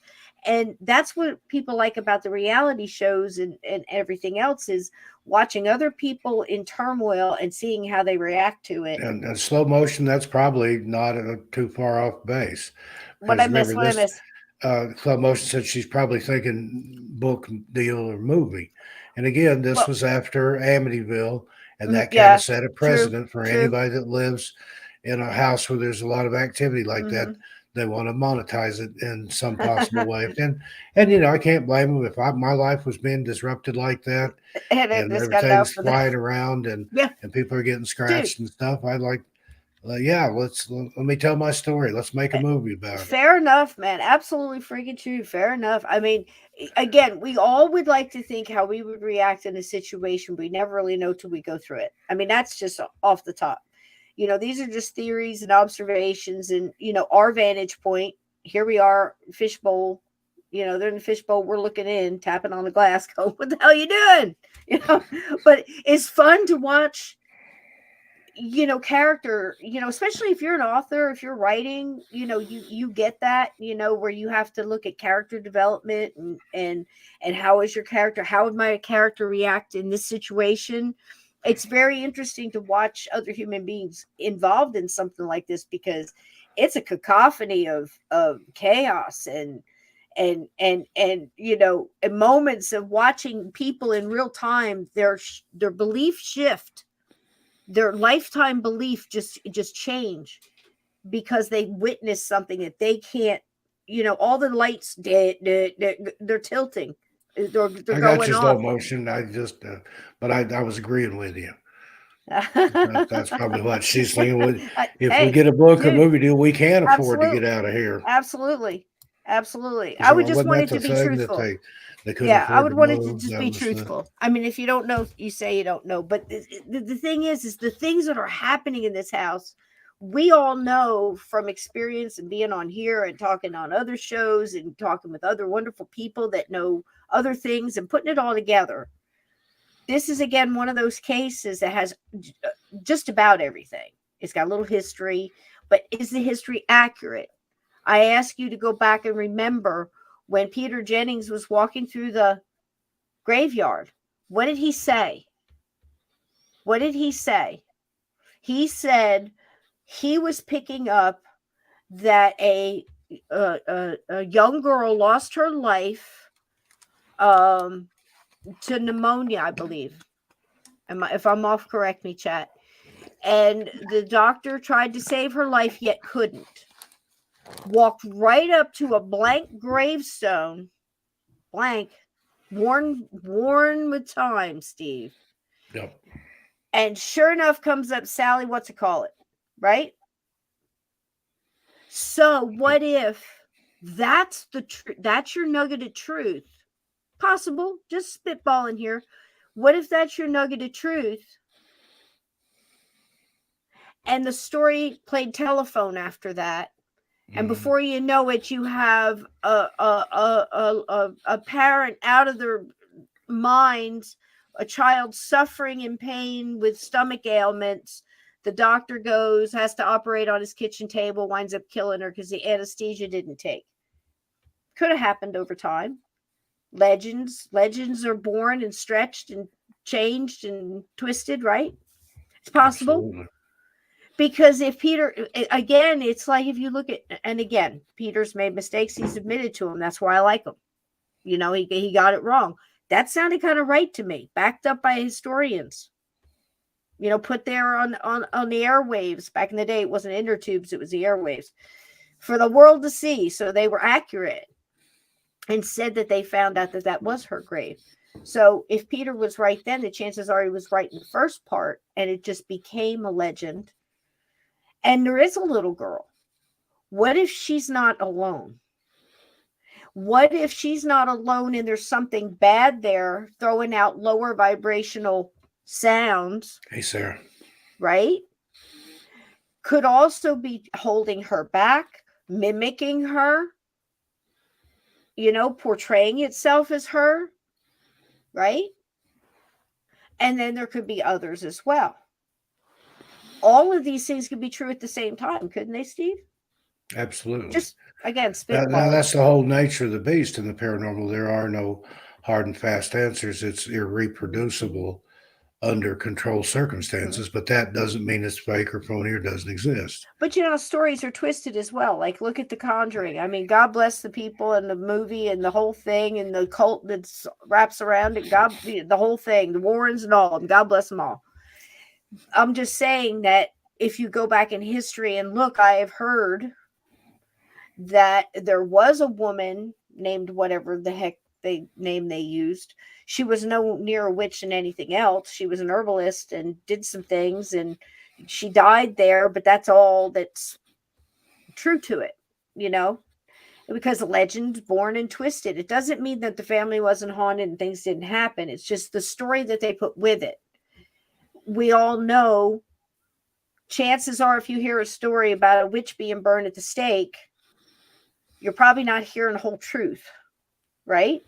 So 9 times out of 10, you know, so it'd be like the one time out of, you know, probably 100 that they got it right or something, you know. That's just, I can't even imagine. I don't even think they got one right. I think they were just pointing fingers and getting rid of people they didn't like that were in their way, or might have been different. They didn't understand, you know, but I think there was more control than, you know, what do they say, than the devil in you or whatever. So anyway, I just think it's impressive that they have all this. This is the state-of-the-art equipment, folks. It looks crazy, but boy, they got things done with it. They really did. It wasn't bad. You know, it has improved, but it wasn't bad. So brings back memories, right, Steve? Oh, yeah, could it be supernatural? For an answer, we turn to electronic voice phenomena authority Sarah Estep.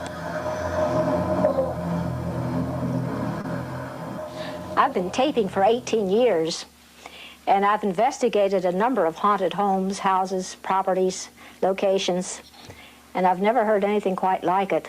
Tell them, girl. It sounds more like an energy sound, there it is. Perhaps put out by the other side. It's interesting that it came right after Jeff asked Sallie to please let them know that she was here. And then this rumbling sound started and built up in volume. An energy sound that perhaps they produced at his request. Very, very interesting. Is it a ghost? I really have absolutely no way of knowing. I really don't. My best bet is that it's something magnetic. And how that magnetism was introduced is anybody's guess. I'd like for you to show them that you're really here.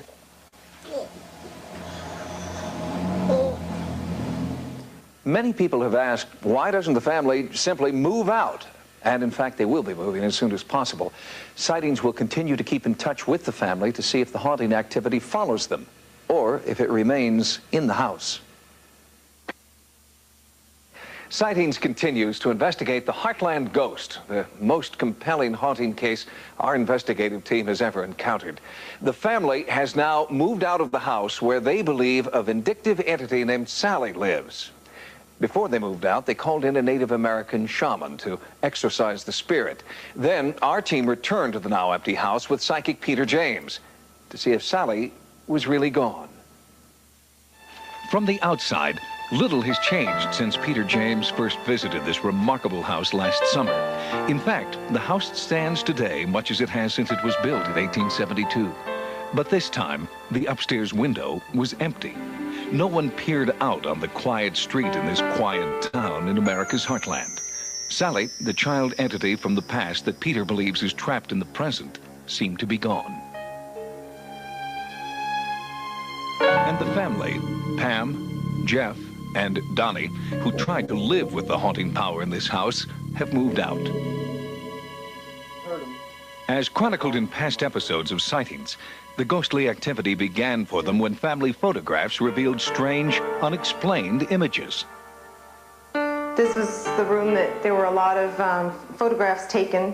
One was when I was sitting down here, and then two entities showed up, one about in this area here, and then one somewhere in this area here.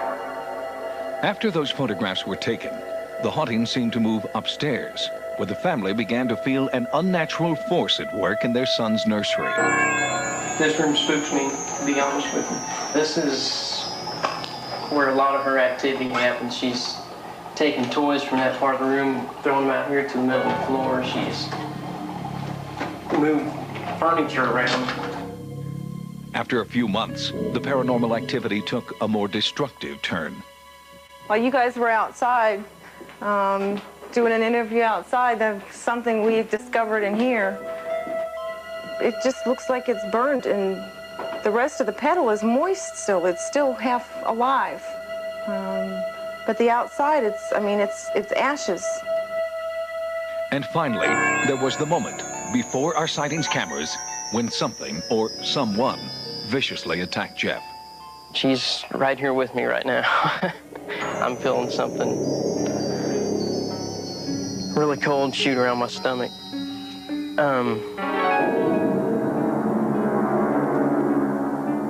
These scratches had appeared just moments before. He's just went right through my midsection.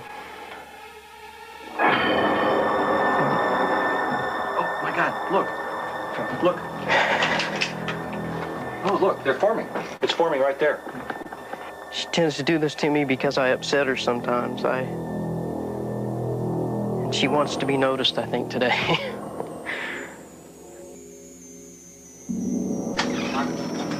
On Peter Jennings' first visit to the home, his psychic impressions centered on the link between a child entity and a former resident of the home who had lived here at the turn of the century. I feel very medical about this for some reason. A medical person that that had a strange lifestyle. Peter's accuracy was remarkable. When our sightings investigative team researched town records from 1900, the city directory showed that the house was occupied at that time by a doctor with a lifestyle that eventually led to his arrest and removal from office as the town's mayor. And Peter believes that while the spirit of Sallie, a child entity, haunts the house, her physical body is here, beneath a weather-worn tombstone, and that she was a child the dishonored doctor could not or would not save. Because much of the haunting activity has been reported at night, we conducted this latest phase of our investigation with the aid of night vision lenses. Okay, we're good. After so many months, it was the first time our team had been alone in the house with the lights out. I want to go in this room first. And a second camera shows what you'd see without the aid of the night vision technology. our nighttime is their daytime. There's an entity in this room right now, no doubt in my mind. Give us a better verification that you're here. Whoever you are, identify yourself. What do you hear? You hear it? You hear it? Hear it. Tell me what you hear. It sounds almost like a moan. Yeah, it's a moaning. You hear it? You hear it, Tony? I do. Tony, you hear it? Yeah. I hear it. It sounds like it's coming from right behind. Is this where you are, Sallie? Right here?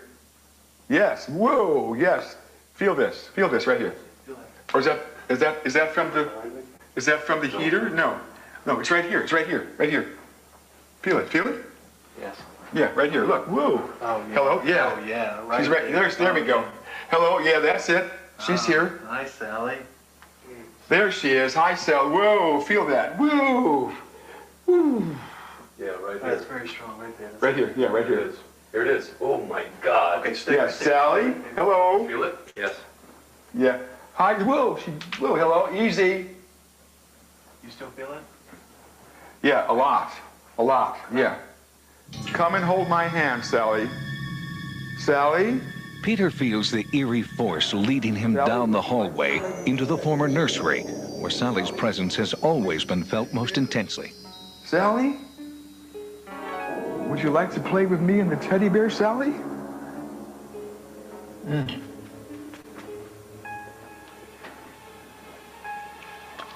You all right? Yeah, I'm fine. Just burning. Is this unusual? Something like this happen? Yeah, she's, oh, man, really burns. Sallie has supposedly burned before. A rose, a bib, but never a person.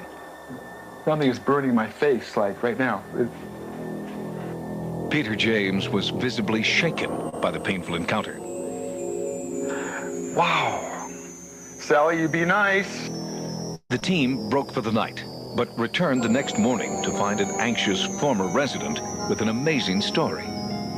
I started watching the show and I couldn't believe it. There was no doubt that it was my house, you know, and I'd spent years here. And they showed the bookcase, and my grandmother had all of her medical books here. This room, which is the nursery, was actually my two youngest brothers. And as I passed through the hall and going by here, a light caught my eye. So I turned and I looked in here. It was right here where the fire happened. And as you can see, there's no electrical outlet or anything.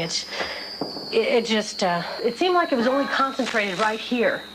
In my memory of it has always been, you know, why did that fire start and how? And so, you know, going back and talking to all my brothers after seeing that first show, every single one of them had, well, what about that fire in Kevin Dillon's room? And, you know, I said, that's what I thought of too.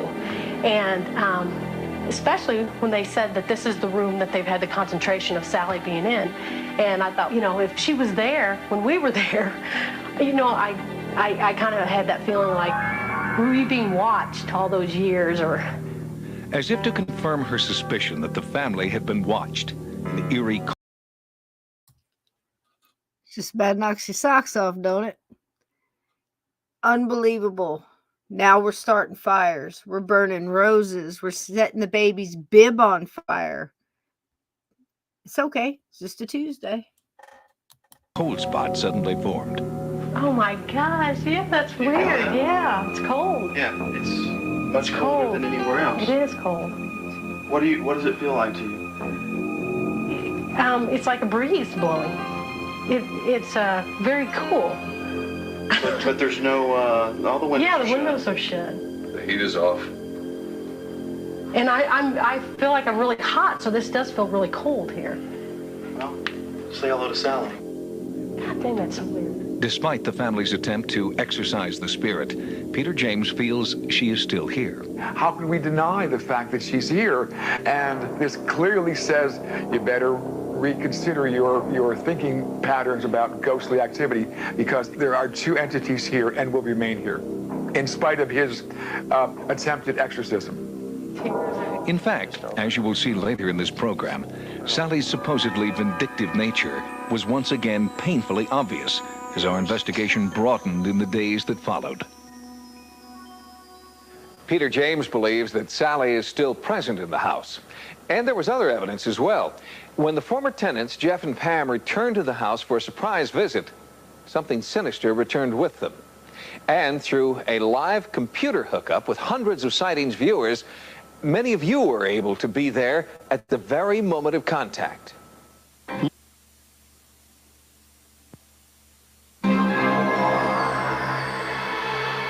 We now return to the house in America's heartland, which has been the focus of an intensive Sightings investigation. This time, many of you came with us through a live computer forum set up with America Online. In the world's first online ghost investigation, hundreds of Sightings viewers were able to experience the haunting firsthand. She was clearly dressed in garb that would be worn by a child at the turn of the century. As Peter James concluded his psychic investigation, the team moved downstairs, where Sightings co-executive producer Stephen Krupnik was leading a computer forum between Sightings viewers and the investigative team. Through a live nationwide hookup, viewers could ask questions, make comments about their own beliefs, and experience the haunting firsthand through the information superhighway. Here, computer users posed questions directly to Peter James. I would like to know if there's any way to learn how to talk to or contact a ghost. It takes a lot of trial and error and a lot of nurturing and a lot of just being persistent. All good things must come to an end. Time is up for this event. Great. All right, great. Thank you. Great job, guys. The next day, Sightings was online with paranormal investigator Carrie Gaynor. Again, through a computer forum on America Online, viewers were speaking live with Gaynor and the rest of the team. During this computer session, the former residents of the house paid an unexpected visit. Within minutes, Sallie's telltale calling card was visible, and our online audience was experiencing it with the rest of the team. So did you feel it here or down here? Where did you feel it? Kind of like all across here. Oh, the whole face? Yeah. The first reaction from the online audience was skeptical. How do we know this is not a hoax? Well, I don't know. I'll let you answer that. We got 15 people observing this right now. In the last 5 minutes, 3 scratches appeared on his body in full view of 8 witnesses. But those 3 scratches were not the last. Just minutes after Sightings concluded the computer forum, Sallie struck again, and this time with a viciousness our team had not seen before. All of a sudden, his knees buckled, and he just kind of let out a... This guy's getting tore up, and Steve. Clearly something happened. We went up, lifted up his shirt, and there were 2 vicious scratch marks across his back. I mean, it really looked like an attack. You okay? Still hurt? His knees even gave out.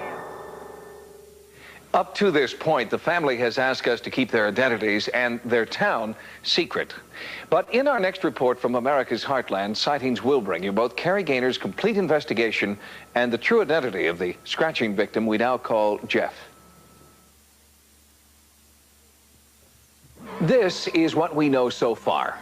A two-story house built in 1872 sits on a tree-lined street in the Midwest. Recap, Inside, many people, including members of our Sightings investigative team, have reported feeling anomalous cold spots, eerie contacts with amorphous entities, and inexplicable electrical energy.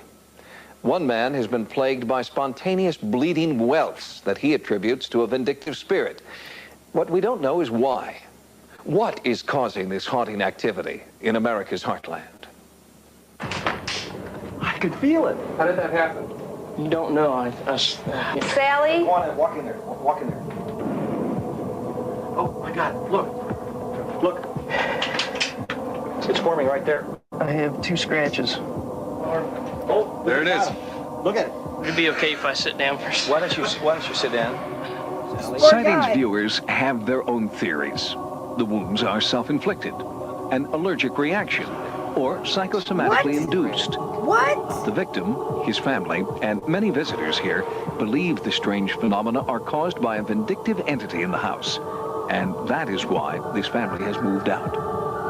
But the empty house is still the focus of an ongoing Sightings investigation. World-renowned paranormal investigator Carrie Gaynor believes this case deserves the same careful attention he brought to 2 previous cases, still on the case, the entity and poltergeist cases.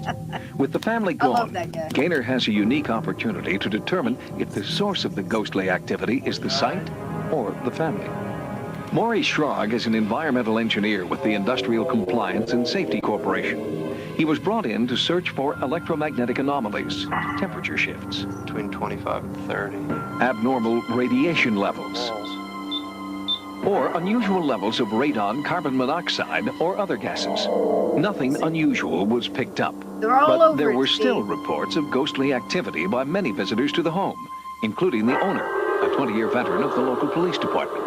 My hand got real cold. I mean, it got real cold. I thought somebody was doing something. I looked back both ways, and I asked everybody in the room if they had felt that. And I said, it startled me. It kind of scared me. Did y'all feel that? And I didn't buy any of this. I really didn't. Until that happened. It happened. And we had felt the room temperature go out, which I figured was a draft in the room. But when it touched me, that was not a draft. Something's going on in that house. It's strange activity. What it is, I don't know. And so far, scientific equipment has failed to come up with the answer. Thought we might find something as we took several different kinds of measurements, and we found basically that the readings were no significant deviations. The lack of scientific evidence in the face of so many personal experiences convinced the family to seek help of another kind. They asked that an exorcism be performed to rid them of the entity.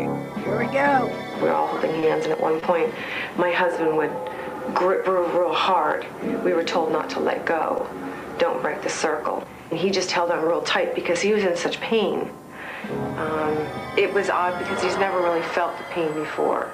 But afterwards, we found out that he had been swiped at with a hand across his back on 3 separate occasions that left, I think it was 11 scratches right across the center. What are they doing, upper portion of his back, Why his are shoulder they still area. there? I mean, it's been going These on are the for scratches that materialized during that months, exorcism. not years. And as long as the family stayed away from the house, I don't get the it. scratches didn't return. But during our investigation and an online computer forum with Sightings viewers, the family dropped in unexpectedly. And within minutes, so did Sallie. So did you feel it here or down here? Where did you feel? Kind of like all across here. Oh, the whole face? Yeah. First, a scratch appeared on his Have you ever face. seen anything Then, like moments this, later, Steve? I mean, deeper cuts honestly. appeared on his back. You physically felt that? Yeah, that hurt. Nothing Describe like to me again what you felt? This sharp sting time felt like somebody stabbing after something in my time back. after time. You okay? Yeah. Still hurt? No. Blows my mind. We set up additional cameras and monitoring equipment, hoping to capture any further scratching episodes. It was while we were setting up that the victim, who had always wished to remain anonymous, told us he wanted to reveal his true identity. Sightings has made a habit of coming back to visit you. During that time, you asked them to disguise your appearance. Now you're finally allowing them to use your appearance. What changed for you? Well, it's something that me and my wife we talked about a lot, and it's a pretty religious town, and I didn't know what kind of feedback we'd get from this type of situation. The more we've talked about it, and since we have been on television a few times, and we've been getting some pretty positive feedback. I mean, the people have accepted it really well. So people aren't ridiculing you as much like you thought they might? We get our taunts every once in a while, or somebody will, say something, but it's something that I know what's happening, and my wife knows what's happening, and that's what's important to me. Now here's a new one right now. Right now. Right here. Brand new. I think the poor boy's haunted. Can anyone get closer? Yeah. I'm sitting right here and I didn't see it. It's on your side, yeah. It's on my Look side. at I'm sitting right totally next to blows you. his mind. This scratch right here, all the way down to here, was not on your face when we came in because we saw this one here. We examined your face, your stomach, your back. He just like... Your hands are right here in full view of the camera and in full view of all of us. If one of those hands had gone to your face, I would have seen it. It would have been on that camera. He's processing. It's truly incredible. Truly incredible. You know what I mean? This happened right here, right this moment. If this were true, typical poltergeist phenomena, it would follow Tony to his new home. Now, he's only been in his new home a month. I don't agree with that. It's still a little bit too early to make that kind of judgment yet. The story's not complete here. We've got a lot more work to do. He's still in the science. Sightings world. will continue to investigate this groundbreaking He's case. still processing. New tenants are set to move into the He house. doesn't believe his We'll eyes. monitor their experiences and also follow Pam and Jeff into their new home to determine if it is the house or the people who are the focus of this haunting. For almost one full year, Sightings has conducted an ongoing investigation into unprecedented haunting activity inside one unassuming house in America's heartland. We've heard from many viewers who have intriguing theories about the source of the haunting activity. So, armed with your recommendations, we now return to the house. The public got involved, Steve. Sallie, Now we're getting stop it. somewhere. Look, one's starting to bleed. Oh, why don't you sit down? There's a little girl that's standing right there. Sally? Get her Is out. that your name, Sally? MC. Yeah, we got a new scratch. There's an entity in this room right now. No doubt in my mind. Something is burning my face, like right now. Whoa! Full view of 8 witnesses. You physically felt that? Yeah, that hurt. After our last visit there, I became more convinced that this phenomena was legitimate, that there was something really going on. One of the most unique elements are the scratches, of course. I've been there, I've witnessed them happening while I was observing him. It's the story Sightings viewers can't stop talking about, especially those strange bleeding scratches. Parapsychologist Carrie Gaynor responds to your suggestions that the bleeding scratches could have a medical rather than a paranormal explanation. I've been researching a skin condition called dermatographism, and what that is a person can scratch himself and nothing will show up until about 10 or 15 minutes later. And this is very interesting in light of the way this phenomenon is occurring in this case. The references that I've looked at so far do not include bleeding with this skin condition, and certainly in this case, there have been bleeding scratch marks. So this doesn't seem to be a very good explanation for what's going on in this case. Many viewers also wanted to know more about the child entity known as Sallie. Sightings was chastised for overlooking a religious explanation, so our team now includes Franciscan monk Father Ed Anthony. I would not consider Heartland to be an extreme case. I don't think there's demonic possessions going on. I think what's happening there is perhaps we would maybe call a lost soul or a spirit that is trying to communicate. When you try to communicate with somebody, if they're not listening to you, if they're not paying attention to you, you're going to do all kinds of things to get that person's attention. I think perhaps a spirit would do the same thing. Many viewers have suggested that the scratching is actually stigmata, which they define as a physical manifestation of Christ's crucifixion wounds. It's nothing like stigmata. I don't think Jeff is experiencing a stigmata. I think you have to look at, is there a connection to the doctor who was involved or who was there when this young girl died? There is a part in Scripture that says, and the sins shall be passed from generation to generation upon your children's children's children, however. You know, what happens is it can jump over generations.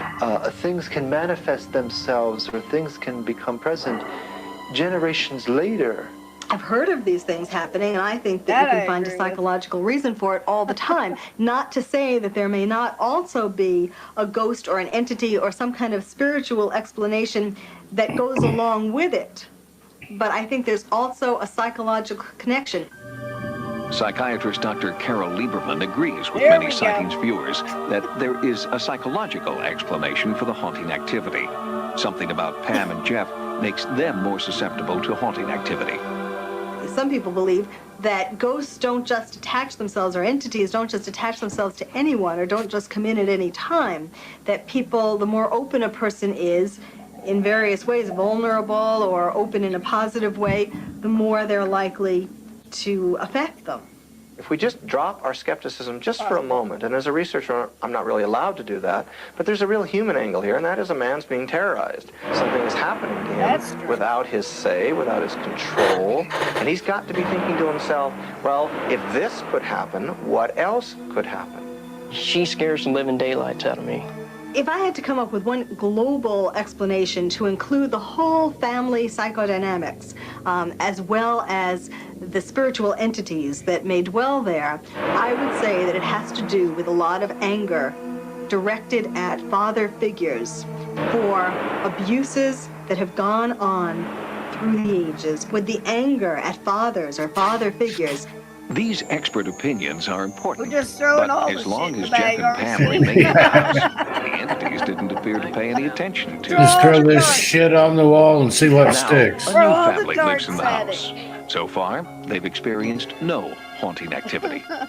When I go around town, everyone asks, when I tell them where I'm living, they start talking about it, and they tell me I've heard so many stories, and I was surprised that there's so many people that believe this stuff. If the activity continues in the house with the new family, then what we have is a traditional haunt. And the people coming into the environment might Poor puppy. bring that phenomena out. So it's even possible that somebody could live there and nothing would happen. If, on the other hand, it follows the family to their new home, then we have a haunt really that seems to be centered around an individual. Jeff. You're being asked to help Sallie. The danger sometimes comes in, I think, with things like this, when we refuse to do that. You asked me earlier if there is any physical possibility of any physical danger or harm. I think there could be. With further investigation, we have a good opportunity to solve this mystery, yes. I think we have a pretty good chance. While the house is quiet now, both Carrie Gaynor and psychic Peter James believe there are two spirits, one good and one bad. There is also reason to believe that Sallie, the so-called bad spirit, may have followed the former residents to their new house. We'll keep you updated. There you go, guys. I don't think you're going to get much more than that on the Sallie House. You know what I'm saying? I had a little bit of everything in it. That's the actual house. That's the actual house. And there's the bear. Isn't he cute? He's a cute little fella, isn't he? Till he shows his fangs there. You can just give him a cuddle. That's all. So, I mean, Steve, what do you think, man? I mean, there's not much different after. They threw everything at it, and none of it makes sense. But I like in slow motion was saying this in the chat that it's a combination of that man and that place. Mm-hmm. And that could be why it didn't follow him elsewhere, why it didn't happen to anybody else. Right. There's some spirit there, and for whatever reason, it doesn't like him. Something that's attached to him or something about him. Well, too, he was scared, which would draw to make him more vulnerable. And then somebody said he looks like a changeling himself. Who knows? Yeah. Everybody looked odd He's back just then. a young kid, construction worker, out working. I mean, if you know what those guys go through, putting in a day is probably 10 hours. of hard labor. No joke, and new baby at home and his wife. Now, the wife seemed to me, now, this could just be somebody trying to cope with trauma. I mean, all fairness. But she seemed a little bit, she had a little, she was digging it. You know what I mean? Like, and she was getting into the liked attention. I think, yeah. But I think part of her maybe really that's was it. intrigued. He's a construction worker. He works long, hard days. Mhm. She's there by herself a lot. It could be attention-seeking behavior, but with the scratches and stuff, I don't think it's a medical condition. I don't think it's stigmata because of where and how. But even if it that's was, why I was saying just move on. Nope. even if it was, stigmata is anomalous. Yeah. I mean, there are people that bleed from their hands, and there's sign and things that bleed from the wounds of Christ. Yeah, I mean, that's just totally. But if that were an explanation, that's again a paranormal explanation to explain something paranormal. Yeah, and it's also too what they were trying to say, that psychological. He was doing it to himself via something within himself and some energy. But see, the thing is, take all that out. Let's say it's not psychosis. It's not some kind of medical condition, because poor what's his face from the university over here, and parapsychology, and I it's nothing to shake a stick at. I mean, he worked hard for it. He knows his stuff, but again, he's coming in the door with science and he's having this time after time after time happen before his eyes on camera in front of him. He knows the guy's not scratching himself. He knows. You saw him believe. You saw the moment he believed, where he was processing. This happened right next to me. It's not this. It's not that. He's processing. When he got the scratch down his his body jaw language. Yeah. But Aunt Edna brings up a good point about the wife. Did she do Ouija board or something? Was she practicing witchcraft? Was she? Because she had that kind of. There's more to it. And I don't want to paint with a broad brush here, but people that I've known that were involved with that stuff, they have a certain darkness. They have a certain appearance to them. And again, no shade, no shame toward anybody that practices witchcraft. But I've heard them say that they can kind of spot one another. Just because of something. I don't know. It's beyond my reasoning and explanation, but she looks like she may have been up to something. Who knows what was going on? I don't know, but I'll tell you. The cameras weren't there, and There's when more nobody else was around, to her. all the guys at work and the baby's asleep, was she casting spells or conjuring spirits? Or who knows? I mean, again, I'm no different than they are. I'm just throwing stuff out there. Because they did. They threw everything at it that they had. The university, camera-wise, tech-wise. It was so funny because when you guys said that, somebody said thermometer, and it made me think, hell yes, because here they all are with their hands feeling the air. And not that there's anything wrong with that. It's just a natural thing. But if that had been today, there would have been so many, all the equipment just, it would have been like, somebody trying to rob a bank in Texas. You know what I'm saying? It was just all this like testing the temperature. The times have changed where if you're a paranormal investigator, you've got so much equipment, where these guys have going in there with cameras. It's just at the cusp of paranormal investigation, where they don't have the obulus yet. All the specialized equipment and stuff. And that's what I mean. Another thing I considered, that man, what's his history? Is there any kind of a family curse or anything? I don't know. But here's the rest of it's a combination of things. I'm going to pull, what was his name, Steve? Shoot, me and names. Paul Harvey. The rest of the story. Woo. Big old bang behind me. And I just saw Steve. He just froze up on me. Are we all froze? Everybody froze? Are we 5-5? Did I just lose Steve? Rutro. I know. Rutro. Just big bang right behind me. Gosh, what did I say? So here it is. Here's the Paul Harvey. Steve, you're absolutely froze, my love. Club president. I just noticed that. Steven, thaw out, honey. You're froze. Go out and come back in. Okay, looks like we're back now. We back. But that You're was back. weird. There was some kind of big bang Yeah. where you were. Did you hear that bang?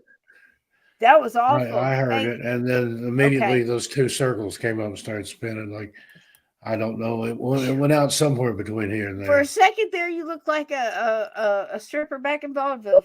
For a second, Steve. All right, So anyway, Pasties. that's what See, I mean. if I can That's get funny. one to go one way and one My the other, boy, mind that's is just talent. absolutely I knew a gone. burlesque dancer in Las Vegas that could do that, but that's a story Yeah. for another time. My mind is gone. The way it zippity doo dahs around, like that slow motion, just about got me because it said slow motion. It's something about having to change your name. I wasn't part of the conversation. This is the only part I caught. The corner of my eye. And he said he had to change his name looking for a job. And I was like, that's a good idea because you go in there, they ask your name, slow. Well, we don't need you. You know what I mean? You're already right out the gate. Anyway, it was funny to me. I'll laugh on that for weeks. So anyway, here's the rest of the story because I know we got to get out of here. I know it's late. I'm And sorry. Edna, do you speak from experience? Yeah, there was. I used to. One of my jobs as a photographer in Las Vegas was there was a burlesque crew out there that did put on shows for charity, and again, it wasn't strippers. I mean, they didn't get completely nude, but they wore pasties, and there was one particular girl that had these tassels on her pasties, and she had this unusual, undeniable talent of being able to make one tassel spin clockwise and the other counterclockwise at the same time. I didn't do it. If I did it, I apologize. I didn't mean to freeze Steve. But Edna says it's all in the rotating your shoulders. I'm not going to try it. I don't own any pasties. I do have a tassels. deadly stare though, man. If I'm pissed, I've heard that I can freeze people in their tracks.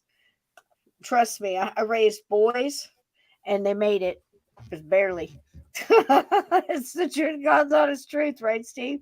God bless them, bless them. And I've said that to people. How's it going today, Steve? Slow motion. Slow motion, baby. So much. So here's the rest of the story. So fast forward. I think that was extremely thorough. Say what you want to say about the thing. The things that concern me are these. First of all, the child in the house right out the gate. Second of all, this poor guy, we saw him fall apart. They drug him through so much stuff. I think once would have been sufficient to have him continue to do that. He was very much like a lab rat. So again, I want to use him as the human version of why I don't think we should catch Bigfoot. I've got a question. Okay. Has there ever been any modern day follow-up? This was what, in the 90s? Right. Yes, there is. I'm about to tell. I'm sorry if I No, don't be sorry. No. If the kids grow, they would be 30 years old now. Yeah. Or so. Yeah. It's been what a does hot he minute. remember, if anything? What do the parents remember? It's been a hot minute. Yeah. So. Well, my daughter was born in 1990, and she'll be 33 this year. I know so time. I don't see how that's possible. I'm not much older than that myself. I must have had her when I was like talk about 10, time, and 12. I didn't believe them. It's true. Everything they've ever said about time, all of it, it's all true. It's relative. It's like I said, everything. Time. That one band said it best and just kept repeating time over and over again. Who was that? Do you remember that in the 70s? Chambers Brothers think time will come today. Time has come today. The Ramones did a cover version of that. Oh my God, what a great song. They shot that in a church in New England, and Joey is up in the pulpit like he's a minister. And time has come today, and then the crowd is time. Yep. Oh my God, yeah. The other day. I'm getting Googled over on the side. It's better than getting goosed in the back, I guess. Okay, so here's the rest of the story. So we watched that one guy come apart and literally change, all right? And then we watched the wife, the blonde, bless her heart, whatever she was doing. I don't know. However, I was very interested in Peter Jennings, how much you love Peter Jennings. He was on the money, man. He was on the money. I mean, there was a couple times. If you've not seen Peter Jennings walk through Alcatraz. Medical, and then they found a doctor in, what was it, 1901 right, or whatever. He found her gravesite. Girl, again, the stone, the letter weeks was worn later off they to where you find out he couldn't was see right. it. But they went back into the cemetery records. Sure enough, row 1, West 4, whatever they said there, a little girl named Sallie. I mean, how much more do you think? Hit the thumbs up. It helps me so much. Hit You know, that and thumbs I up thank you like it owes guys, you all money. the super chats and all the comments after the fact, sharing it, liking it, watching it. You know, watch it again. You know, if you feel down, watch the intro.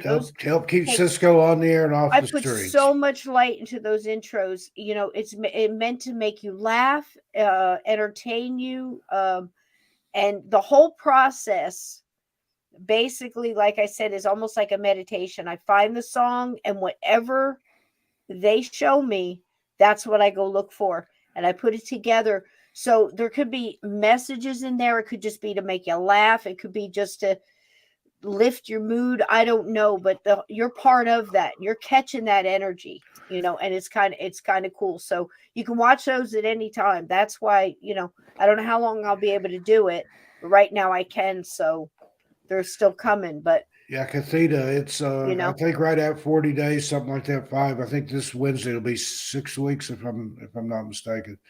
I stopped counting after a month. It's like haven't had tobacco in a month, so oh wow. it's all good. Okay. Cool. Hey, that's what I'm saying. Do whatever you can, keep the lights on, improve yourself, do what you can to help you, you know, and try it to was get one of some of those it back out. things in light of all the other stuff that I've had going on, which Thank you so much, D-Rock. can't say a lot about I'm right gonna be now. around as long as I can, man. I thought, boy, this is the worst time I could have quit smoking. And then I realized, no, this was absolutely the best time with all this cage and change and chaos and everything flying around and lawyers and all this. It was something that I could control, that I had the ability to say, no, I'm not going to do this. And I'm kind of doing that in all respects and in everything. No, I like your shirt says, first of all, no. Second of all, no. I'm standing up for myself. I'll tell you the same, Puddingtane. This, you know, you can only push somebody so far, and then they're gonna stand up. So. Yep. You know, one of my favorite things is that's where I'm at. You know, the best part of being old is you collect a lot of good quotes, and I like to say getting old sucks, but it's better than the alternative. I'm too old to die young. So bumper stickers. I had so many, but you know, some of them I better just stop. So listen, back to the rest of the story. So the rest of the story is this. So, okay.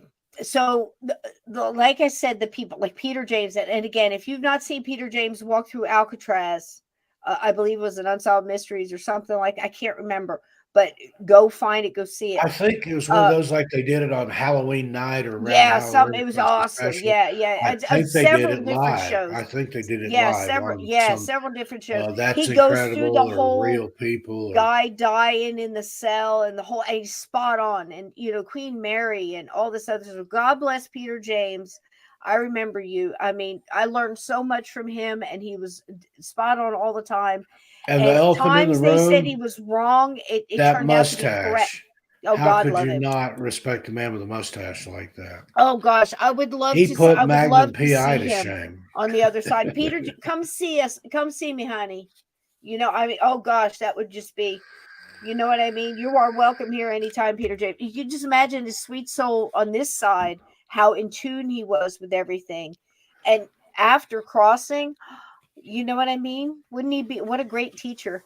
So, but it, you know, if we can't have that, we at least have stuff like this, because this is just a smattering of him. He spent decades, you know, and for all of the people that get up there and fake it, for all the people that get on these shows and, you know, whatever, play, stretch the truth, whatever you want to call it. Peter's one that they never got anything on, and class act, stem to stern. You know Salvador Soto, I did get it back within just a couple of hours. It's useless without the keys. Those are hard coded to that unit. They'd have to replace the whole console. They left it down at the bottom of the hill by the aquatic center and the ball diamond. As far as they can get it. I meant to talk about it on here tonight. We'll do it next show. But yeah, I reckon they coasted with it as far as they could, and then when they had to start pushing it, they just abandoned it. So that was about 4 a.m. and I had it back by like 6 or 7. I think it was 0.6 of a mile away. How about that? But I was going to tell you, we had high winds out here last week. Did you get blown apart? 35 mile an hour sustained, 75 mile an hour gusts. I've got it looks like a greenhouse in my backyard, but it's a gray tarpaulin color. It's like a shed. It's a metal frame with plastic stuff stretched over it. It's fitted, has zippers and everything. Well, I came out Friday a week ago and it was gone. I mean, it was not anywhere. It wasn't in my backyard. And this thing is 14 feet long, 8 feet wide, 10 feet high. It looks like a little garage. It wasn't in the neighbors' yards. It wasn't around. I had some people out looking for it. They went a couple of miles in all directions. Now, it did happen once before when Sandy lived here. They found it down by the ball diamond over a half mile away.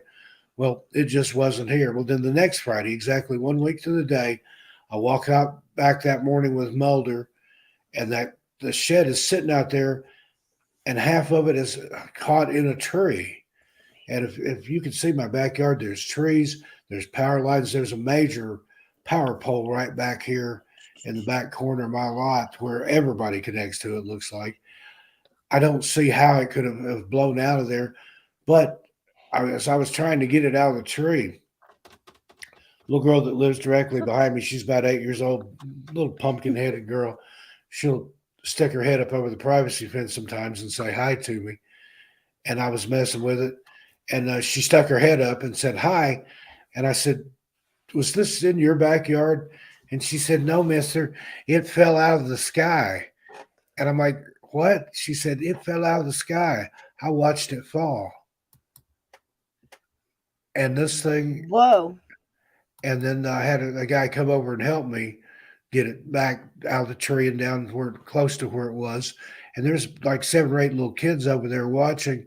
And every one of them said they saw it fall out of the sky. Is that even possible? I'll give you pictures. I've got where it was, where it wasn't, and then where it ended back up. Stuck in a tree, almost exactly where it was, but it got caught. The back end got caught in the tree. I've seen stuff like that in tornadoes, but somebody told me that it probably went up into the atmosphere and the Air Force shot it down. So I'm going to spray paint on it, not a Chinese spy balloon. But it does have a big hole. I mean, whoa, that yay big in the top of it that wasn't there before. So I don't know. I wish I'd had a GoPro or something on it so I could see where it went. But all those kids said they saw it up in the sky.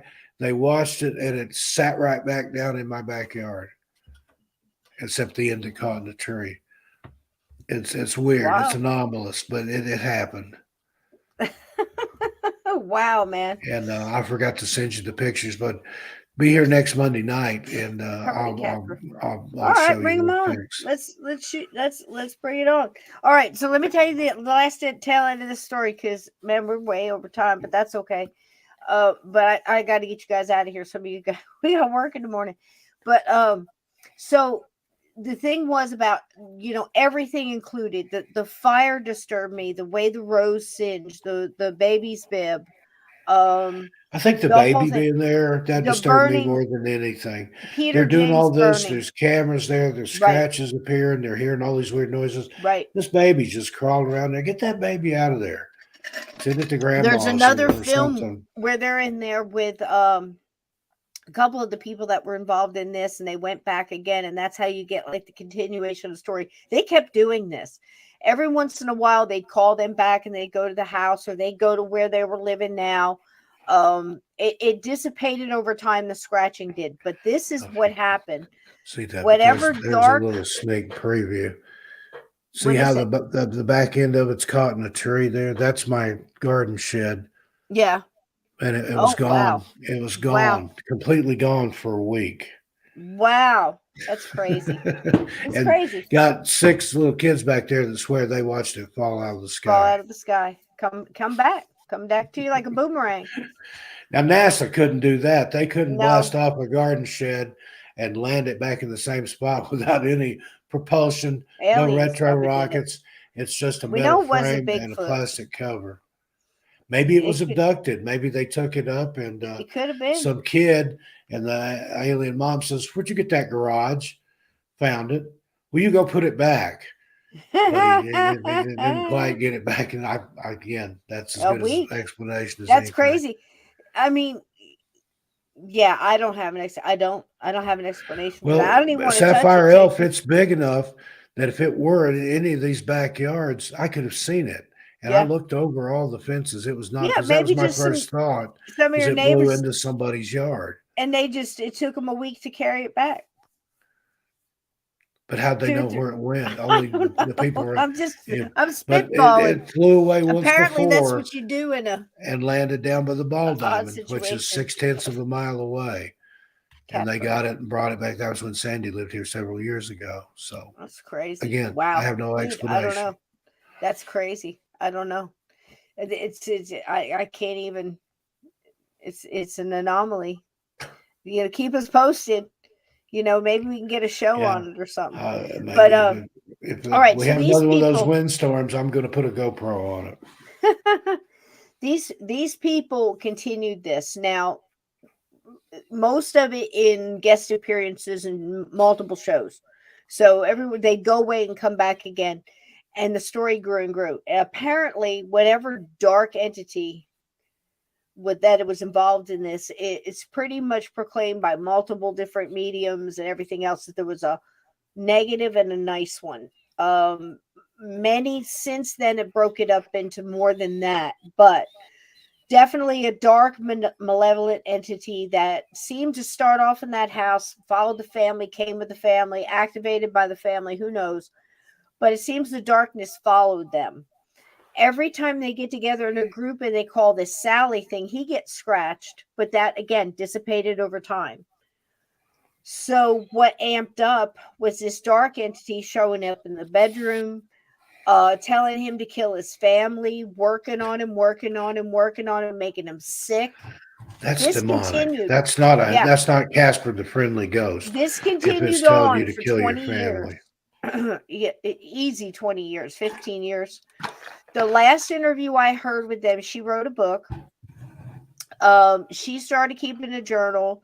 He's starting to say things that he's seeing her read books that had possible witchcraft stuff in it and things like that. She's saying she's reading them, trying to understand. Back and forth. He can't sleep in the bed anymore because things are whispering and telling him to kill her. He had to leave. The kid's getting older. He had another kid. This continued on. They're doing interviews, and again, the last interview I heard, they were still working through it. You know, they were split up, back and forth, whatever. So it kept going. But yeah, that's what I think. I think there was more than one thing. I think it's possible the story that Peter James or something similar to that happened. She died of pneumonia, some way she died. The physician didn't want to help her. There was some kind of emotional trauma there. He couldn't do it, couldn't get there on time, didn't want to do it because didn't like the family, or who knows, you know. Maybe, I mean, back then a Protestant and a Catholic, look at Lizzie Borden. There was 3 doctors surrounded her when both her parent and her step parent were laying dead, bleeding, hatcheted to death, or hacked to death, and wouldn't go next door to get the other doctors for help because they were not of the same religion and belief. So who are we to say? But this seemed to continue on. I don't know that it's not true. What I focused on basically was the house, and I think Sightings did a very good job. It was a treat to see. I can't believe we got to see it. With the copyright, it was one of those things. It was just tossed in the bin, So we get lucky sometimes, right, Steve? We learn a lot from these old things. Yeah, all that stuff that's out of print like that. There's gold mine out there. Yep. Stuff that was never released on DVD or digitally or anything. And I've thought about that, getting a VCR and then just going to yard sales and seeing what all kind of stuff I could find that never made it onto DVD. Yeah. I mean, and that's it. I don't begrudge her writing a book or anything like that. What I'm saying is you saw her there live, fresh, on video as it was happening. It's easy to come back, 20 years, right?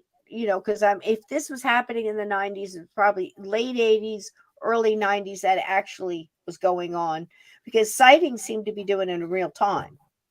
That was a span of, many times that they had it on sightings. They did it was like a family thing. You know what I mean? They kept going back and back and back, and we got to see it all in one thing.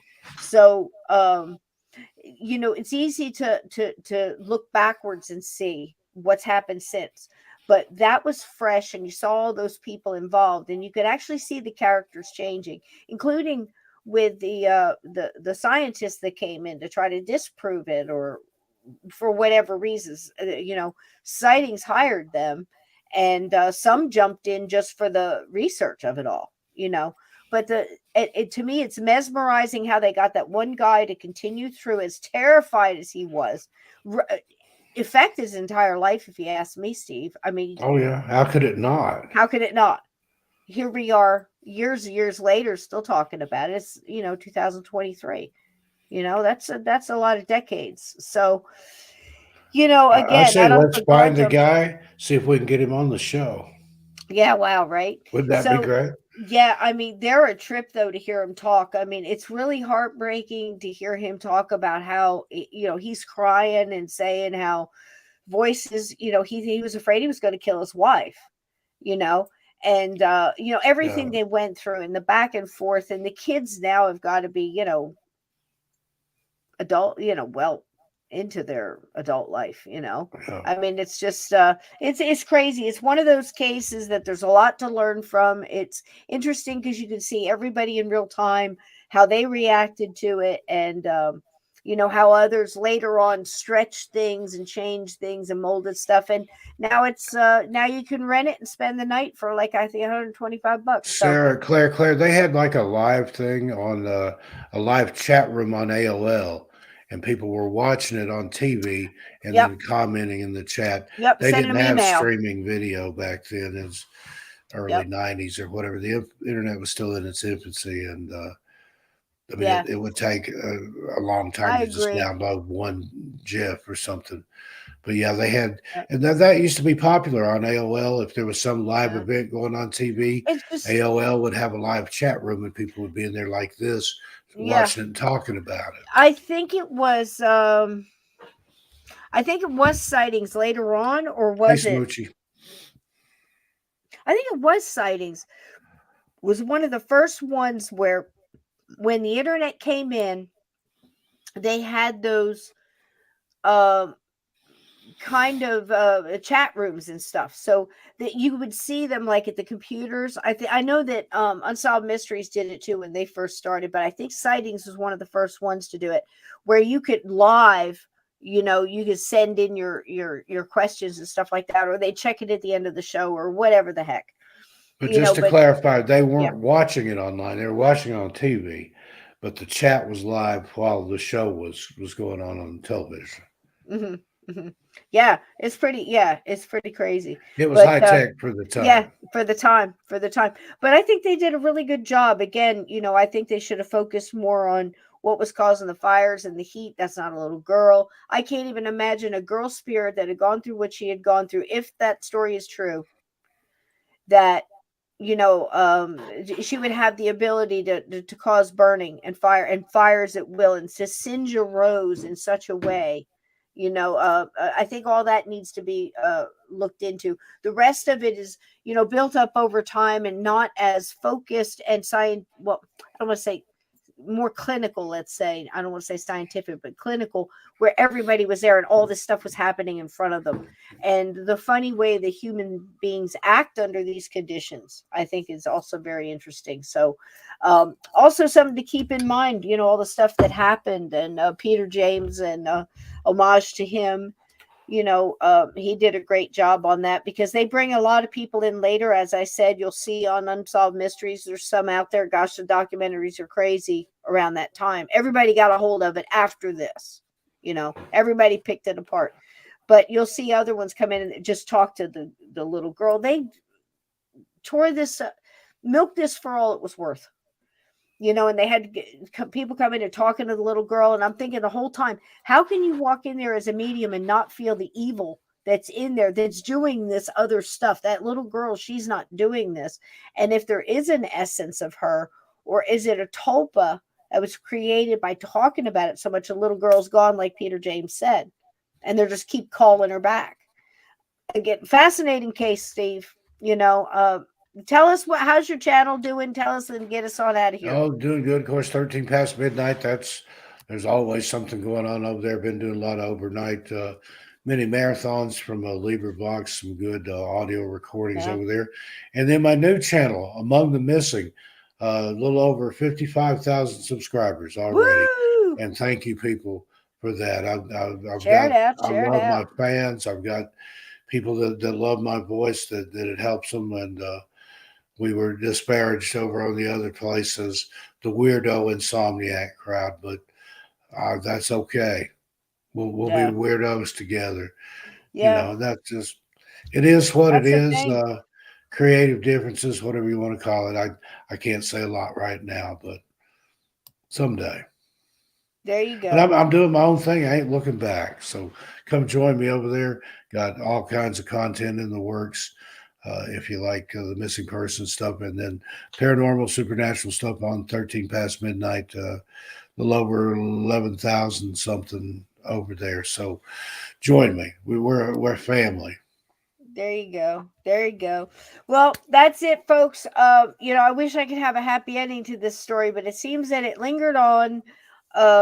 Say what you will. There was lots of interviews. There was lots of really ugly stuff, as if that wasn't enough, that happened later on. And the guy, again, I'm sure the rest of the family as well, but I think that young man's life was absolutely flipped upside down because of this house. And so what did we learn from that? Before you buy a house, have a bunch of mediums walk through it and cleanse it and check it out before, because again, I think they should have got out before. I think they played into it too much. I think there was too much attention and amped up, and that accentuated it, magnified it, and then they kept calling it back. You're never going to get rid of it if you keep doing that, right, Steve? If you want it out, you just have to be done with it and be done with it. Well, and the guy that we had on a couple of years ago, Keith. You're welcome. Thank you. Keith Lindell. I can't remember his last name. He sort of went through that same situation where there was stuff. He had somebody come and get rid of it, but it kind of came back, and I don't understand all the circumstances and things about that. Oh, and I also want to mention for that new channel, Among the Missing, I've got a Discord. Ted's very active over there. Several people here. I'll have to do that, Ted. I'm thinking about it.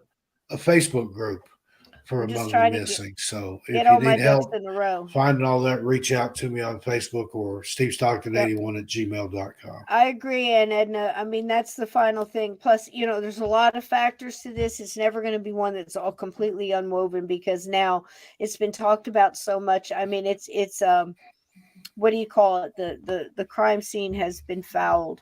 You know what I mean? It's just, there's no paranormal investigation that can go in there and solve everything that's wrong with that case in any of the homes or with the family. It's just, there's so much since then and everything else, just like any of the Lizzie Borden house, the Vasilla, off the top of my head, anything, because if you're going in there hour after hour and repeating the same story and the same names and the same visions and the same thought intent, and I think over time it affects the situation, because if that's not true, then someone living there and them dying and leaving an impression of their life wouldn't be true either. So we have to take the whole bucket.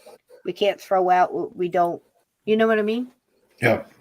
And it's a fact, with the Phillip case and everything else. So there you go, Steve. All right, I'm going to play one short song going out, so you guys can throw up your comments, and I love you so much. Thank you so much for putting up with the tech issues last night.